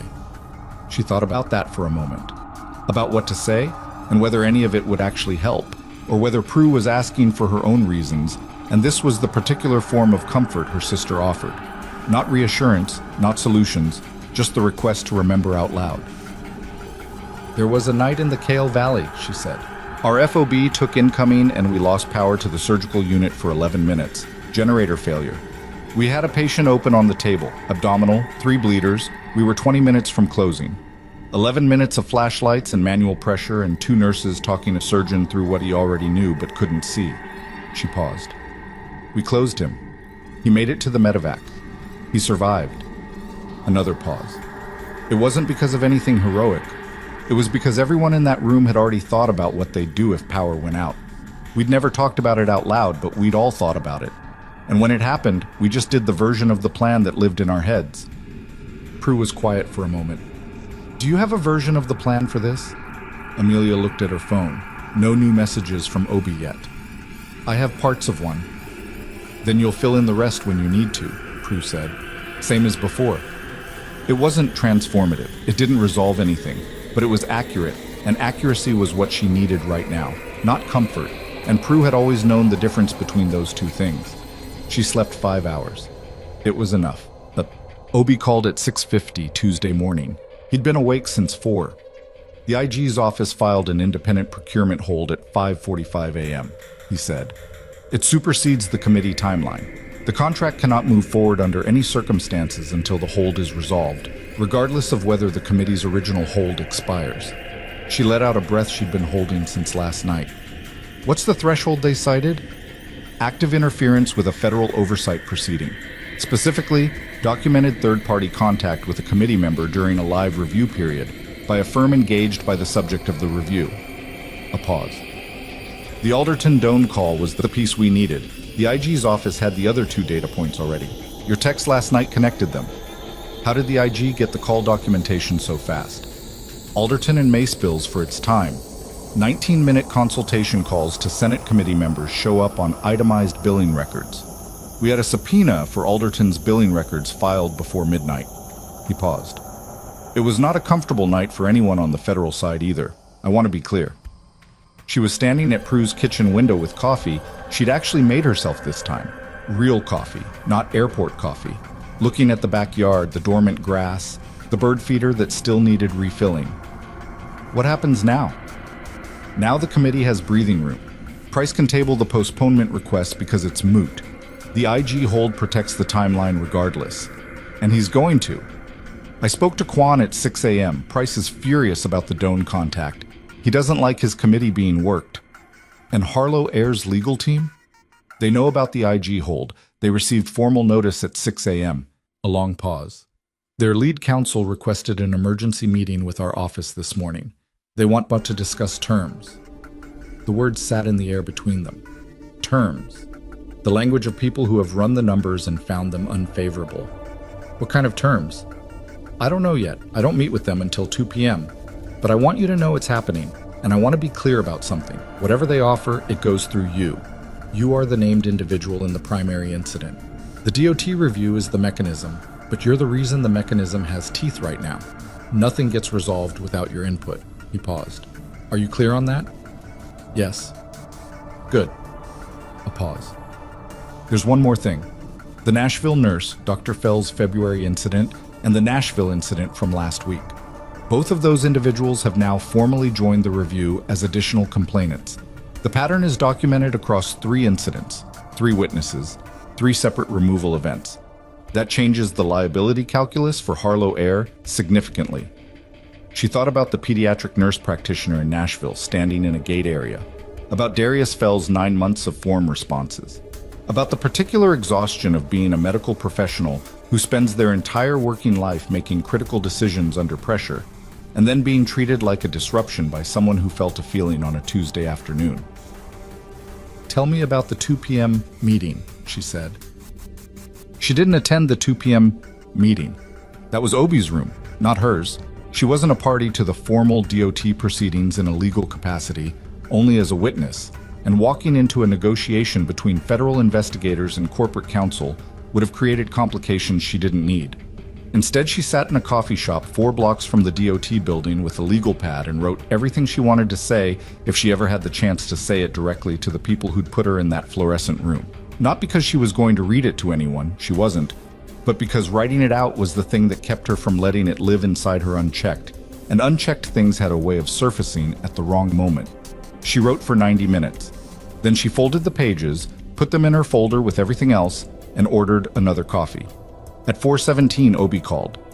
They came with a settlement package, he said. Personal compensation to the 3 named individuals, formal policy revision, independent third-party audit of the complaint protocol. No admission of liability in the documentation. No admission of liability. Standard corporate settlement structure. It protects them from the language being used in civil litigation down the road. She thought about that. About what it meant to take a document that didn't say we were wrong and call it resolution. What did you tell them? I told them I'd convey the terms. That's all I'm authorized to do. A pause. Amelia, I want your honest read, not the one you think I need. Is there a version of a settlement that satisfies what you came here to do? She thought about it for a real moment, not a quick one. If the policy changes are real, independently audited, with enforcement mechanisms, not just language in a press release. And if the contract approval is conditioned on demonstrated compliance rather than promised compliance, then yes. The point was never to destroy the airline. The point was to stop the protocol from being used on the next nurse, or the next doctor, or the next veteran who closes his eyes on a plane. She paused. But if it's a check and a document that says nothing, then no. That's what I expected you to say. He sounded like he meant it as a compliment, in the dry way that was apparently his version of warmth. I'm going to push back on the liability language. I'm also going to push for the compliance condition on the contract. That's not a standard term. They'll resist it. But we have the IG hold, and we have 3 documented incidents, and we have a Senate committee chair who is, at this moment, actively considering whether to open a public session. That's a lot of leverage. Use it. I intend to. He hung up. What happened over the next 36 hours was not cinematic. It was phone calls and revised documents and counterproposals, and a Wednesday morning session with Quan that lasted 3 hours and covered language Amelia had never encountered before. Procurement compliance frameworks, independent monitor appointment procedures, the specific difference between a policy revision and a policy audit. And she absorbed all of it with the same methodical attention she brought to a new clinical protocol, because the mechanism mattered as much as the outcome, and she wasn't going to sign off on something she didn't understand. Darius Fell called her Wednesday evening. He'd been in contact with Obi's office and knew the broad shape of where things stood. The liability language, he said without preamble. I know. I spent 9 months being told there was nothing to document, nothing official, no admission of anything. I need something in the record that says what happened was wrong. I know, she said again. Obi's pushing for it. I don't know if we get it. If we don't, he stopped. I can't take a check and a policy update and call it done. Not after 9 months. Then we tell Obi that, both of us. Together. She paused. Can you be in Washington tomorrow? A brief silence. I can make that work. They met Obi in his office Thursday morning. A government office with government furniture and a whiteboard that still had something from a previous meeting on it that nobody had erased. Fell sat across from Obi. Amelia sat beside Fell. The Nashville nurse, whose name was Constance Bird, joined by phone from Nashville because she had a shift she couldn't trade, and a supervisor who was already watching the situation closely. Obi laid out where the negotiations stood. Harlow Air's legal team had agreed in principle to the independent audit and the compliance condition on the contract. They were still resisting the liability language. Their current proposed text acknowledged quote-unquote operational failures without specifying that those failures had resulted in discriminatory treatment of passengers. Constance Bird's voice came through the phone speaker, flat and clear. Operational failures. That's what they're calling it. That's their current language, yes. I was standing in a gate area being told I made someone uncomfortable. That's not an operational failure. That's a person making a decision about what I looked like. I agree with you, Obi said. Then what's the path? Obi put his pen down. The path is that we don't accept that language, and we make clear we don't accept it. And if they won't move, we tell Senator Price's office that settlement talks have stalled, and the committee should proceed with the full public session. He looked at each of them in turn, at Fell, at Amelia, at the phone on the table. Public session means testimony on record in open chamber. It means cameras. It means the executives and the complaint protocol and Warren Galt and Alderton and Mace are all in a public record that anyone can access and report on. He paused. That's what they're most afraid of. The settlement was their attempt to get ahead of that. If they know we'll walk away from it, the language changes. Amelia looked at Fell. Fell looked at her. Walk away, Fell said. Walk away, Amelia confirmed. From the phone. Walk away. Obi picked his pen back up. All right, he said. The call came Friday at 11 a.m. Harlow Air's lead counsel had revised the liability language. The new text acknowledged that passengers had been removed from Harlow Air flights based on subjective complaints that did not meet a reasonable standard for documented safety concern, and that this removal process had caused harm to the affected individuals. It did not use the word discrimination.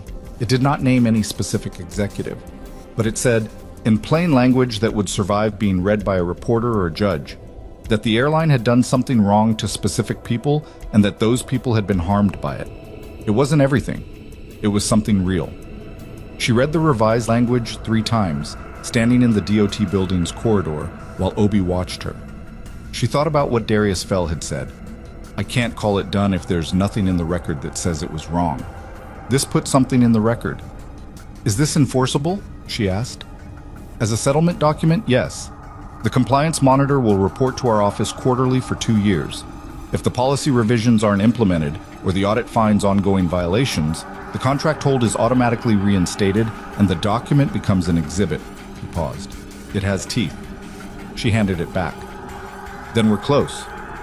What she didn't know, standing in that corridor, was that while Harlow Air's legal team was finalizing settlement language with the DOT, a different conversation was happening 4 floors above her in a conference room she'd never seen. A conversation between Senator Price's chief of staff and 2 members of Harlow Air's board, not Warren Galt, who had quietly and suddenly announced he was stepping back from his board role citing personal reasons. A development that had been publicly attributed to nothing and privately attributed to the Alderton and Mace billing subpoena, revealing conversations that nobody on the board wanted associated with their name. The 2 remaining board members in that conference room were there because Price had summoned them, not because they'd requested a meeting, and the distinction was significant. She learned about the meeting from Quan, who called at 2 p.m. Price brought them in himself. He's making it clear that the committee's oversight interest doesn't end with the settlement. He wants structural board-level accountability. Specifically, he wants documentation of how the complaint protocol was approved at the governance level and who signed off on it. A pause. Warren Galt's name is in that documentation. Galt's already stepping back. Stepping back isn't the same as accountability. Quan's voice was dry. Price is making that distinction to them very directly right now. Amelia leaned against the corridor wall. What does that mean in practice? It means the board is being asked, formally, to produce the governance record. Who approved the protocol? Who reviewed it? Who was present at the meetings where it was ratified? If Galt's name is on those documents, and we believe it is, then his personal distancing from the board doesn't remove him from the accountability record. A pause. The committee may refer the governance findings to the DOJ. That's a separate track from what your office is resolving with the settlement. The DOJ. That was a different order of magnitude. Not a policy revision and a compliance monitor. That was potential criminal exposure for the people who designed a system specifically to generate cover for discriminatory removals. Does Petra Galt know her husband is in the governance records? Amelia asked. If she doesn't, she will soon. Juan paused. Ms. Voss, I want to be clear about something. The trajectory of this investigation has moved significantly beyond the scope of what your original incident alone would have produced. The Fell incident, the Bird incident, the Alderton contact with Doan, the governance documentation. These are layers that built over time and across people. You didn't do this alone. I know, but you started it, in the specific sense that you documented it immediately, completely, and in a format that a federal investigator could use. If your incident report had been vague, or delayed, or framed as a personal grievance rather than a factual account, none of the rest of this has the same foundation. She paused. I don't say that to make you feel responsible for the outcome. I say it because it's true, and because the people who drafted that complaint protocol were counting on the fact that most people, when they're humiliated in a fluorescent room after missing a flight, don't write a 1,400-word incident report and email it to a federal investigator before the day is out. Amelia looked down the corridor. At the far end, a cleaning cart was moving slowly past a row of office doors. Ordinary government building business, going on the same way it had been going on while all of this happened around it. I was trained to document, she said. Yes, and they were counting on you not being that kind of person. A pause. They miscalculated. The settlement was signed Friday afternoon. 3 named individuals, documented harm, real policy revision, independent compliance monitor, contract eligibility conditioned on quarterly audit clearance. Harlow Air's CEO issued a statement, not a press release, a signed letter, that was included as an appendix to the settlement and would become part of the public record when the committee filed its review findings. The letter used the word wrong. It used it twice. Gordon Priel, the Mountain West SVP whose personal cell had called her Tuesday, resigned from the airline by close of business Friday. No public statement, just a LinkedIn update that changed his employment status to blank. She noticed it because Prue was checking for it, had apparently set a news alert on the man's name 3 days ago without telling Amelia, which was the most Prue thing she could imagine. Warren Galt's formal removal from the board was announced Saturday morning, attributed publicly to the committee's governance inquiry. The announcement was careful in its language, but the governance record had already been submitted, and the people who read this particular kind of corporate announcement for a living were already writing the pieces that would explain what it meant. Amelia was on Prue's couch when the notification about Galt came through. Biscuit was next to her, fully asleep, taking up 3/4 of the space with the specific entitlement of a dog who has decided a couch is his and is allowing a human to share it. She read the announcement twice, put the phone face down on the cushion, and looked at the ceiling for a while. She didn't feel the thing she'd expected to feel. She thought there would be something clean about it, some moment of clear satisfaction, the sense of a circuit completing. What she felt instead was more complicated and less satisfying and probably more honest. Tired, mostly. Relieved that the structure of it had held. Aware of all the places where it could have gone differently and hadn't. Thinking about Constance Bird in Nashville, who had a shift today and was probably doing a patient intake right now, and whether the airline's letter and Galt's resignation would feel like anything real from where she was standing. Her flight back to Drennan was Sunday morning. She packed Saturday night, which took 11 minutes because she'd never fully unpacked, and helped Prue make dinner, and they sat across from each other at the small table with the good coffee and the food and the dog looking hopefully at both of them. And Prue said, "Are you going to be okay when you get back?" "I don't know what okay looks like yet." "That's usually a sign you'll be fine eventually." "Your logic there is unclear." "It's worked so far." She got up early Sunday. The taxi to the airport came at 5:40. Prue hugged her at the door in the specific way that Prue hugged, arms completely around, not the performative version, the actual one. And Biscuit sat at the top of the steps and watched her go with the expression of a dog who doesn't understand departures, but has come to accept them as a feature of the world. She got to the airport. She checked in. She walked to the gate, a different terminal, not Harlow Air, and sat down in the boarding area with the coffee she'd bought and her carry-on at her feet. Around her, the ordinary business of an airport at 6 in the morning. The tired families, the business people already on their phones, the gate agent doing the pre-boarding checklist, a child asleep on a row of chairs with a jacket pulled over her like a blanket. She looked at her boarding pass. 14B, middle seat, coach. Her knee would ache by the time she landed, and that was fine. Her phone buzzed. OB. Committee filed the full review findings this morning. Public record as of Zoo 700. DOJ has the governance referral. Wanted you to know before you saw it elsewhere. She put the phone back in her pocket. She thought about the incident report she'd written in this same building. A different terminal, but the same building, 10 days ago. 1,600 words that had become the frame around which everything else had been built. She thought about how she'd almost not written it, how she'd sat in the charging station with cold coffee and a bad knee, and 19 hours of tired and almost just waited for the 6:15 and gone home quieter than she'd arrived. The gate agent picked up the microphone. "Good morning. We'll begin boarding shortly. At this time, we'd like to invite any passengers who require additional assistance or extra time."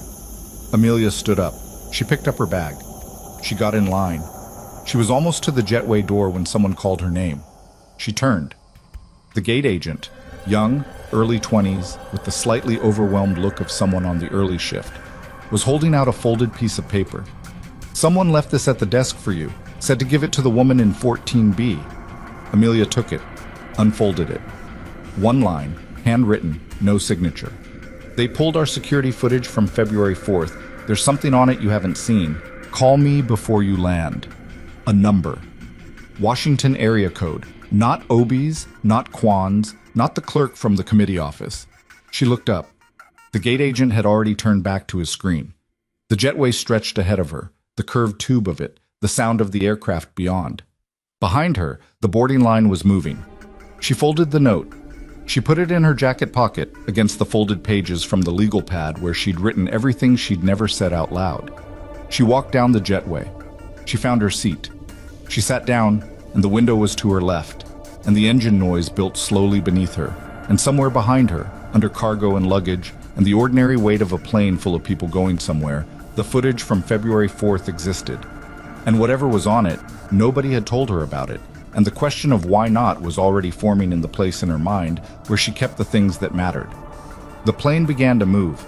The plane reached cruising altitude somewhere over Western Virginia, and Amelia unfolded the note again. She'd read it 4 times already. Once in the jetway, once in her seat before the doors closed, once during taxi, and now. And each time she read it, the same question surfaced in a different form. Why would someone have access to the February 4th security footage? And why would that footage contain something she hadn't been told about? And why would the person who knew about it wait until she was boarding a plane to tell her? The timing was either careless or deliberate, and in her experience, things that looked careless rarely were. She didn't call the number. She couldn't at 37,000 feet with no in-flight Wi-Fi purchased, which was either a problem or a relief depending on how she chose to look at it. Instead, she did what she always did when she had a problem and no immediate action available. She thought through it systematically, the way she'd been trained to triage. What do I know? What do I not know? What are the possible explanations in order of likelihood? What she knew, the note had been left at the gate desk by someone who knew her name and her seat number. Seat assignments weren't public. Whoever left it had either followed her to the gate and watched her check in, or had access to the airline's passenger manifest, or had gotten the information from someone who did. The Washington area code on the number meant the person was likely still in the city, or wanted her to think they were. The reference to February 4th was specific. That was the date of Darius Fell's incident, 9 months before Amelia's own. She hadn't known the exact date until Obi mentioned it in their first briefing. It wasn't in any public reporting she'd seen, which meant whoever wrote the note had access to case information. That narrowed the pool considerably. Federal review staff, committee staff, Harlow Air's legal team, or someone connected to Alderton and Mace.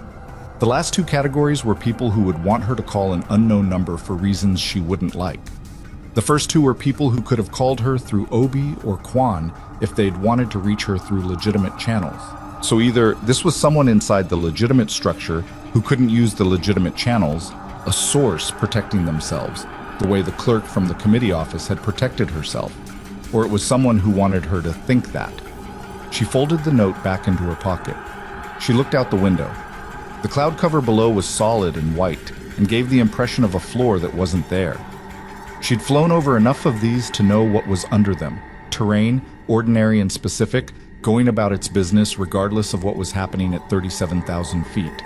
And she found that thought steadying in the way that true things sometimes are. She landed in Drennan at 9:48. She had 2 bars of signal before she'd cleared the jetway. She called the number.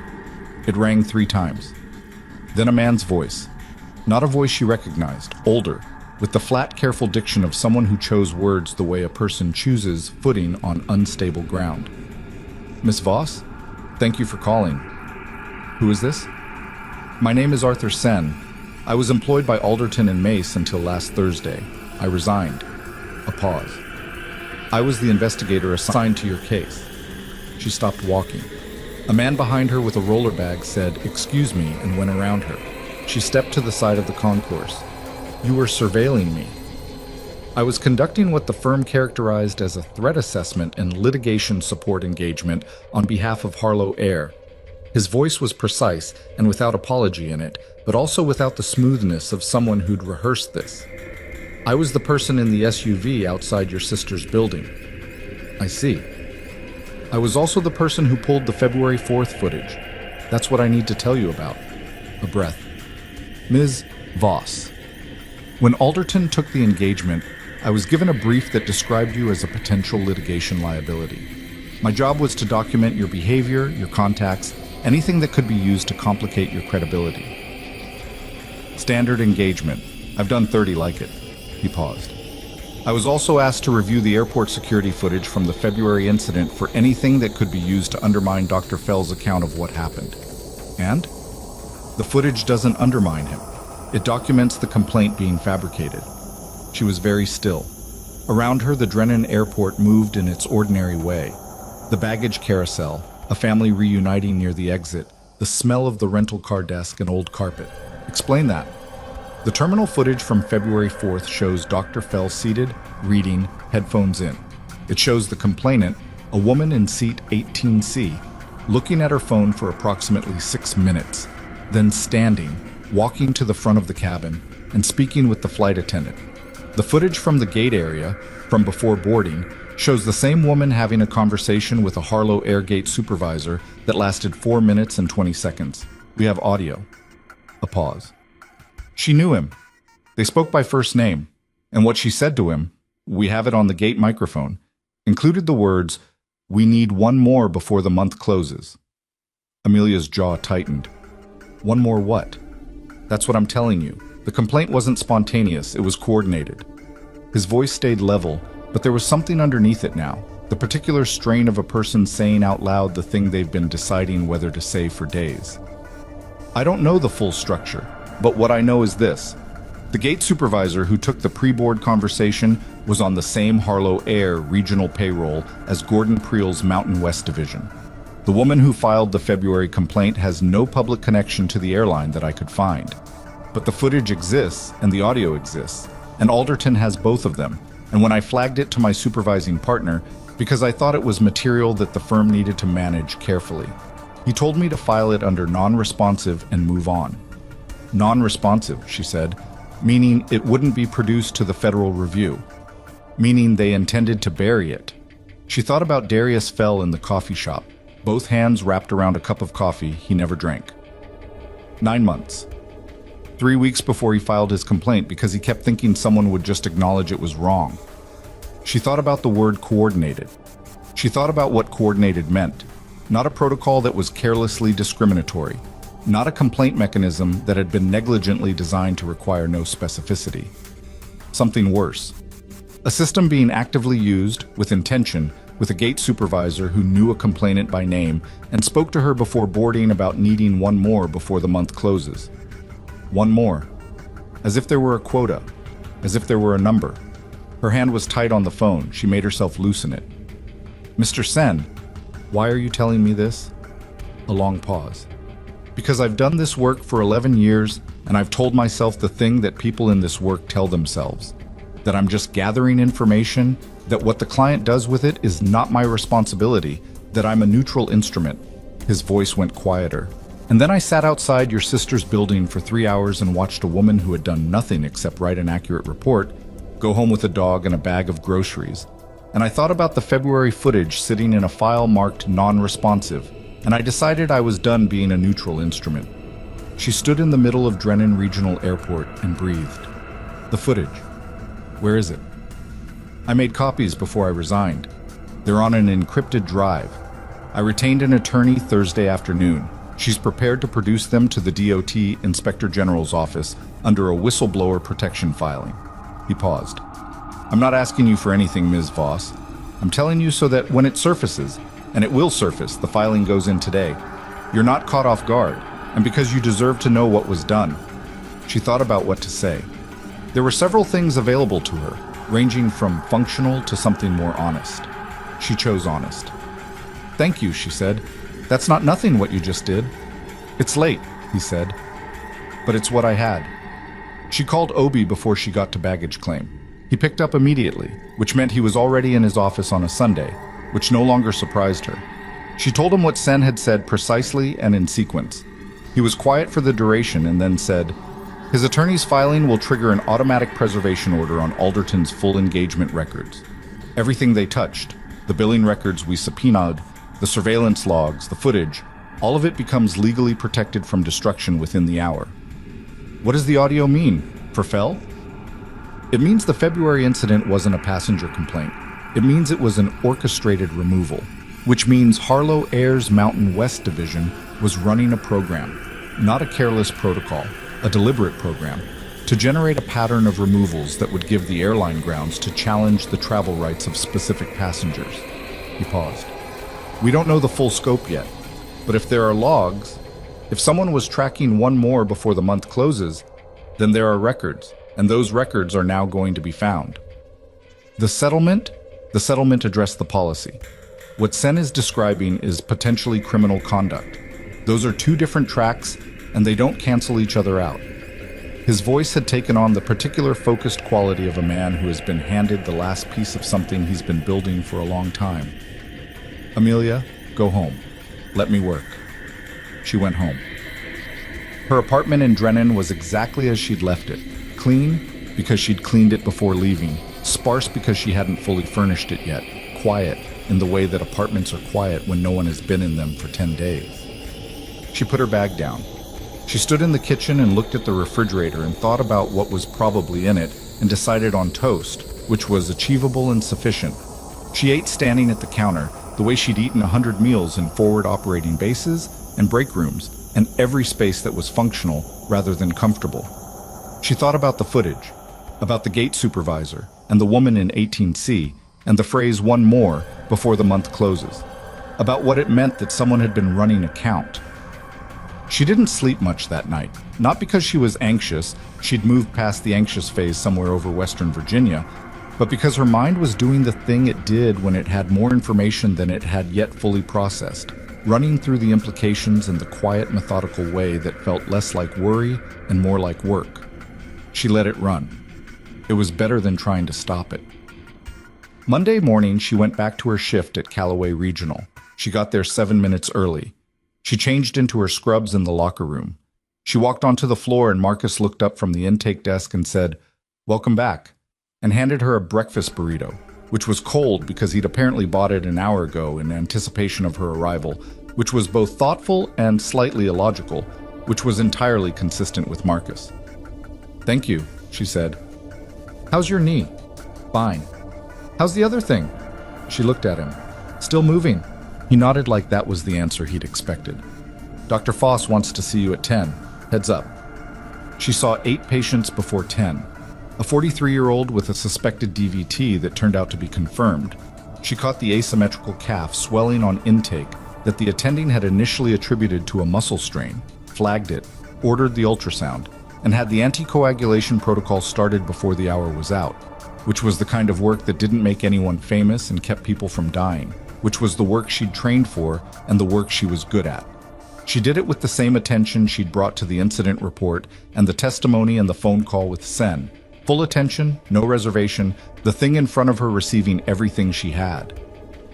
Dr. Foss's office was small and aggressively organized. The desk clear except for the things that were currently relevant, the walls holding certificates and a whiteboard with the week's staffing grid. Foss was standing when Amelia came in, which was unusual. She almost always sat. "Close the door," Foss said. Amelia closed it. "I had a call this morning from the DOT Inspector General's communications office." Foss's voice was in its administrative register, but underneath it was something that wasn't quite professional, something that Amelia had heard once or twice before from her supervisor and recognized as the register Foss used when she was trying not to show that something mattered to her. "They're issuing a formal commendation, to you, to be entered into the Federal Review record." She paused.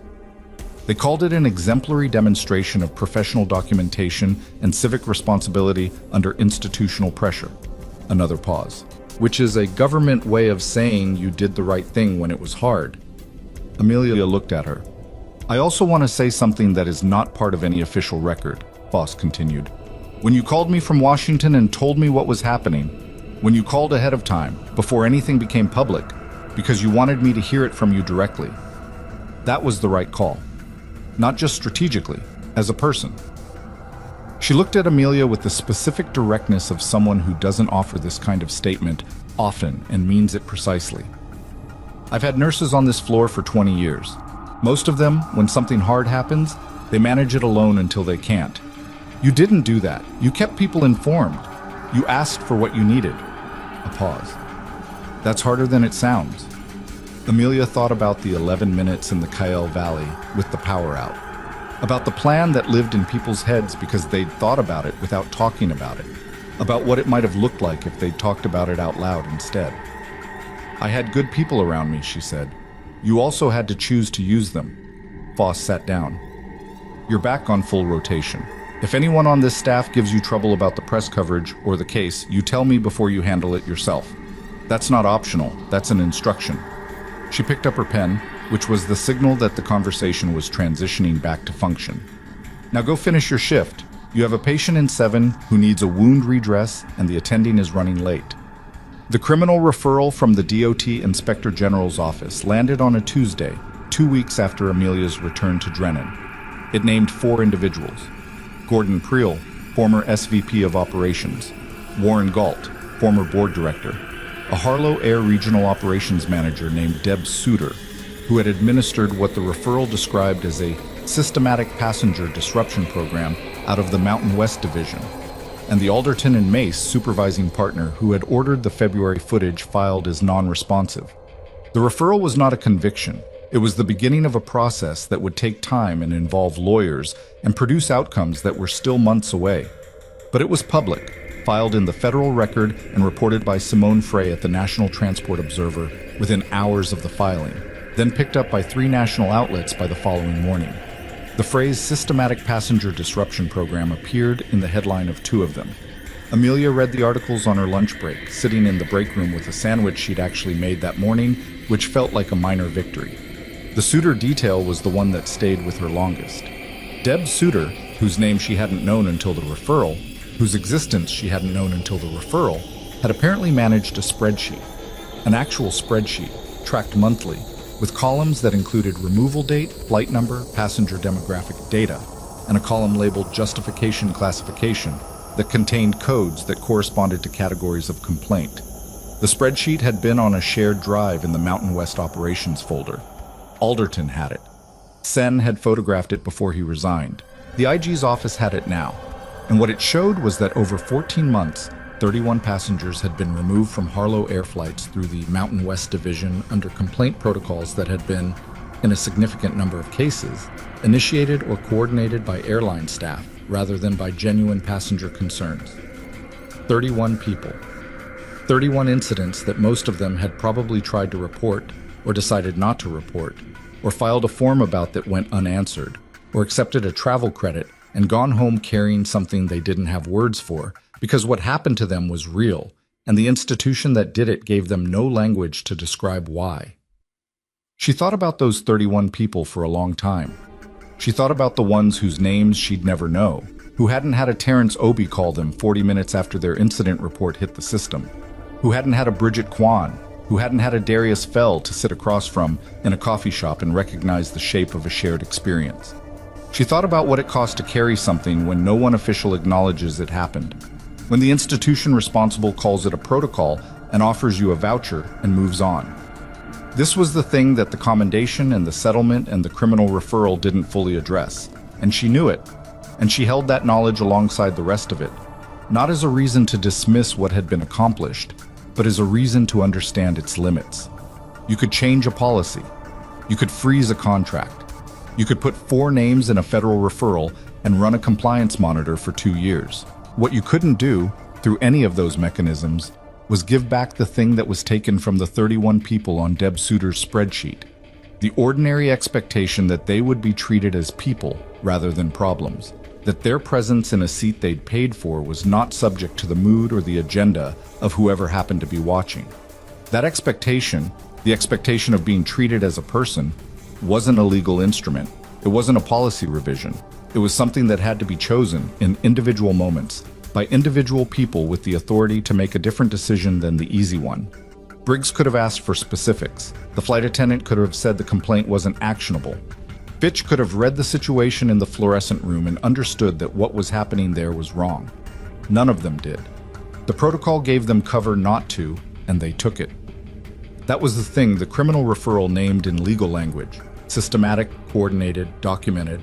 But what it actually was, underneath the legal language, was simpler and older and harder to fix. The willingness to decide that someone doesn't deserve the same consideration as everyone else, and then to build a system around that willingness so it looks like procedure. 6 weeks after the settlement, the Senate Commerce Committee published its final review findings, 43 pages, publicly available, containing the full account of the DOT review, the 3 named complainant incidents, the committee session testimony, the Alderton engagement records, and the governance documentation that showed Warren Galt's approval signature on the original complaint protocol 2 years prior. It also contained in an appendix the letter from Harlow Air's CEO that used the word wrong twice. Senator Price held a brief press availability when the findings were released. He was asked whether the committee would recommend further legislation. He said the committee was evaluating a framework for federal aviation contractor conduct standards that would require complaint protocols to meet a specificity threshold before removal actions could be taken. He was precise and cautious in the way of someone who had been doing this long enough to know the distance between a committee recommendation and an enacted law. But the framework was in motion, and motion was not nothing. Darius Fell called her that afternoon. "Have you read it?" "Most of it." "Page 31, he said. "The footnote." She found page 31. The footnote was a citation in the committee's description of the February incident's significance to the overall pattern. It read, "The complainant's pre-board conversation, captured on terminal audio and authenticated by the OIG's forensic team, constitutes documented evidence of coordinated removal activity, predating the formal complaint mechanism, establishing that the airline's protocol was not merely negligently designed, but was adapted to serve as cover for deliberate conduct." Adapted to serve as cover, Bell said. That's what 9 months of form responses was protecting. "Yes." "And Suter's spreadsheet?" "Yes." He was quiet for a moment. "I keep thinking about the others, the ones who aren't named." "So do I." "Is there anything, is the referral going to address them? Does anyone contact them?" "Obi told me the IG's office is working to notify the individuals identified on Suter's spreadsheet, those who can be reached. Some of the incidents are old enough that contact information has changed." She paused. "It's not going to be complete. It's not going to find everyone." "No," he said. "It won't." A pause. "Does that make you angry?" She thought about that honestly. "Yes," she said. "It makes me angry, and I'm choosing not to let the anger be the last thing. Because if the anger is the last thing, then I'm still in the security office at Harlow International, and I need to not be there anymore." He was quiet for a moment. "How do you do that?" "One shift at a time," she said. "Same as anything else." The DOJ formally charged Gordon Creel, Warren Galt, Deb Suter, and the Alderton partner, a man named Russell Fain, on a Monday morning in December. The charges included conspiracy to interfere with passengers' civil rights, obstruction of a federal proceeding, and in Fain's case, destruction of evidence, though technically the evidence hadn't been destroyed because Sen had photographed it, which meant Fain's instruction to file it as non-responsive had constituted an attempt rather than a completed act, a distinction that his attorney was presumably already preparing to build a defense around. Amelia learned about the charges from Marcus, who texted her a news link at 7:15 a.m. while she was driving to her shift. She pulled over to read it, which she knew was a driving safety violation, and did anyway because some things warrant stopping. She read the lead twice. She sat in her car on the Drennan Road with the engine running and the heater on in the Colorado morning outside her windows. Cold, clear, the kind of sky that looks like someone cleaned it overnight. She thought about Petra Galt. She hadn't thought about her in a while, which was interesting. The woman who'd started all of this had faded into the background of a story that had become about something much larger than a first-class seat on a flight from Denver to Washington. The investigation had never formally named Petra Galt as a participant in the systematic program. The February 4th complainant, the woman in 18C who'd spoken to the gate supervisor about one more before the month closes, was a different person, someone connected to the Mountain West operations through channels the DOJ was still tracing. Whether Petra Galt had known what she was participating in when she made her complaint, or whether she'd simply used a mechanism that existed and found it served her purposes, was a question the investigation hadn't answered publicly and might never answer to Amelia's satisfaction.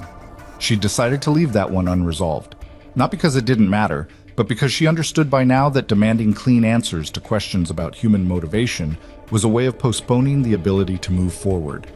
People did things for reasons that were mixed and self-serving and sometimes not fully visible even to themselves.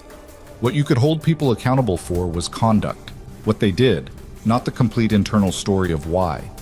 The conduct was in the record. That had to be enough. She put the car back in drive. She went to work.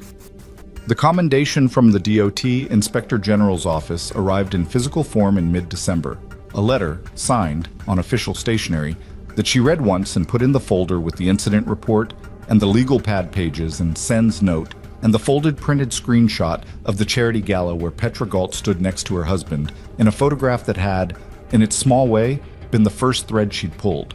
She didn't frame it. She didn't tell most people about it. Marcus knew, and Foss knew, and Prue knew, and that was enough. What she did do, in December, was apply for a position. The application had been sitting in her browser as a draft for 3 weeks before she submitted it. She kept opening it, reading it, closing it without sending, which was unlike her, which told her the hesitation was worth paying attention to. The position was with the DOT's Office of Aviation Consumer Protection, newly restructured in the wake of the Harlow Air Review, hiring clinical and operational consultants to advise on passenger complaint mechanism standards. Part-time, remote eligible, advisory capacity.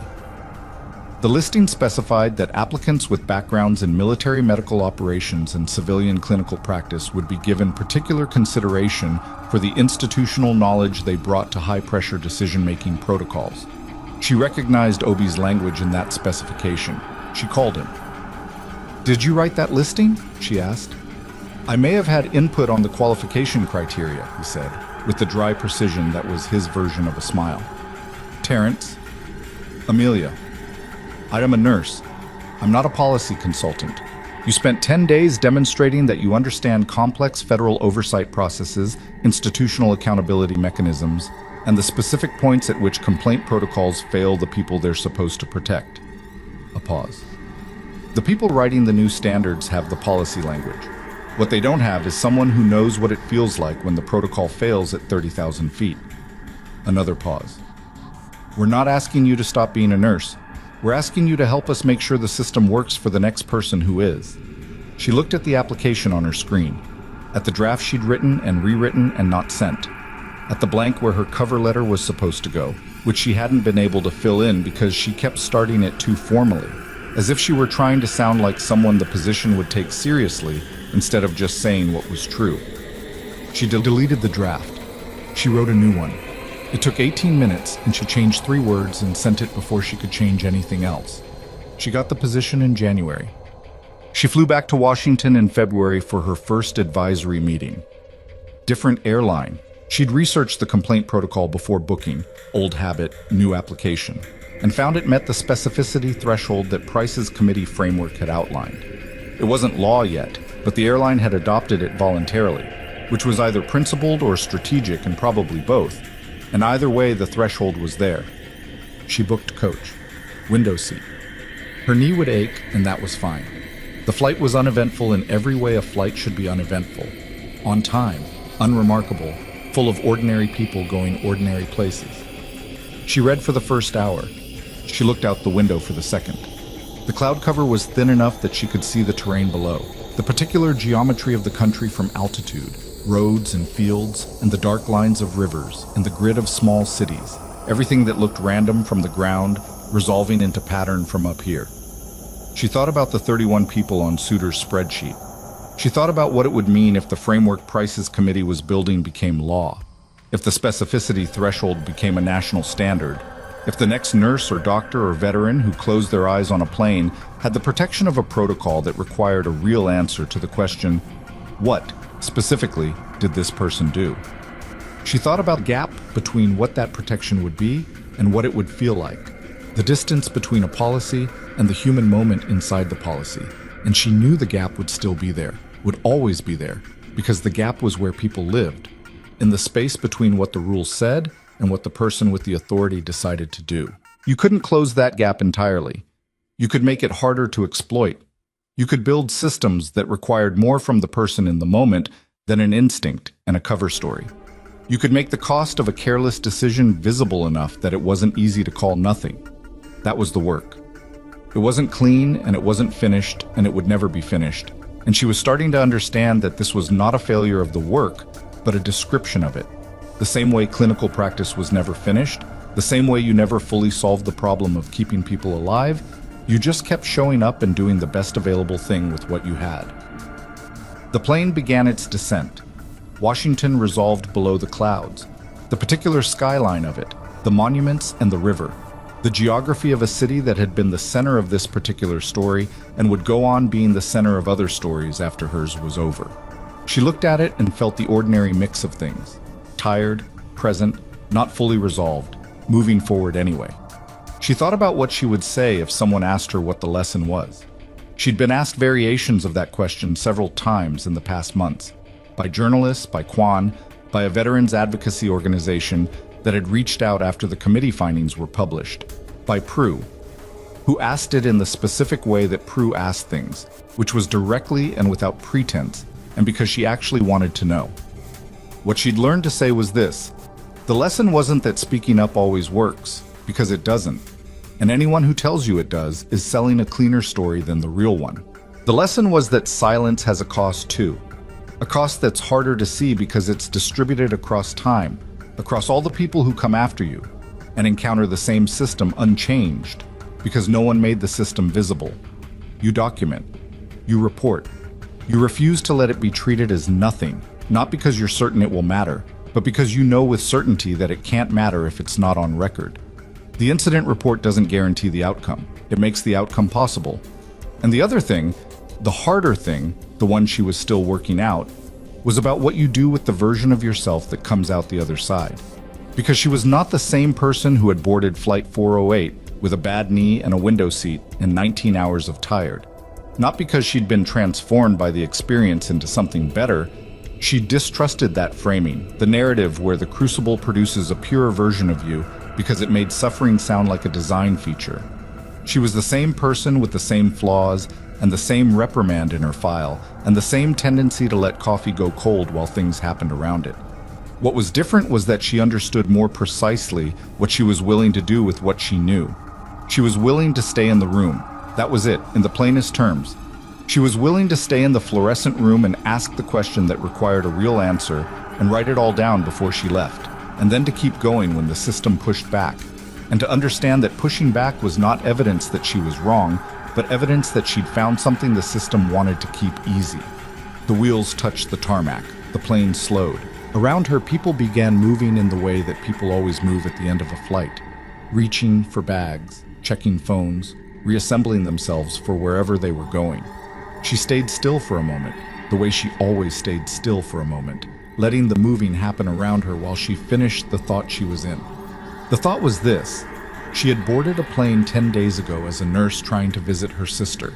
She was landing now as a nurse who was also something else. Not a hero, not a symbol, not the name on a commendation letter. Just a person who had stayed in the room when it was easier to leave, and had written it down, and had kept going, and had found, slowly, imperfectly, with a lot of cold coffee and a bad knee and 4 hours of sleep on the good nights, that staying in the room was itself a kind of strength. Not the loud kind. Not the kind that gets recognized in the moment. The kind that compounds quietly, that shows up in the work that comes after, that exists in the changed policy and the notified victim, and the standard that makes the next person's room a little less fluorescent and a little less designed to be survived alone. She picked up her bag. She stood. She walked off the plane and into the terminal, and the terminal was the ordinary, organized chaos of every airport she'd ever been in. And nobody looked at her, and she was just a woman with a carry-on walking toward whatever came next. That was exactly right. That was exactly what she'd wanted to be.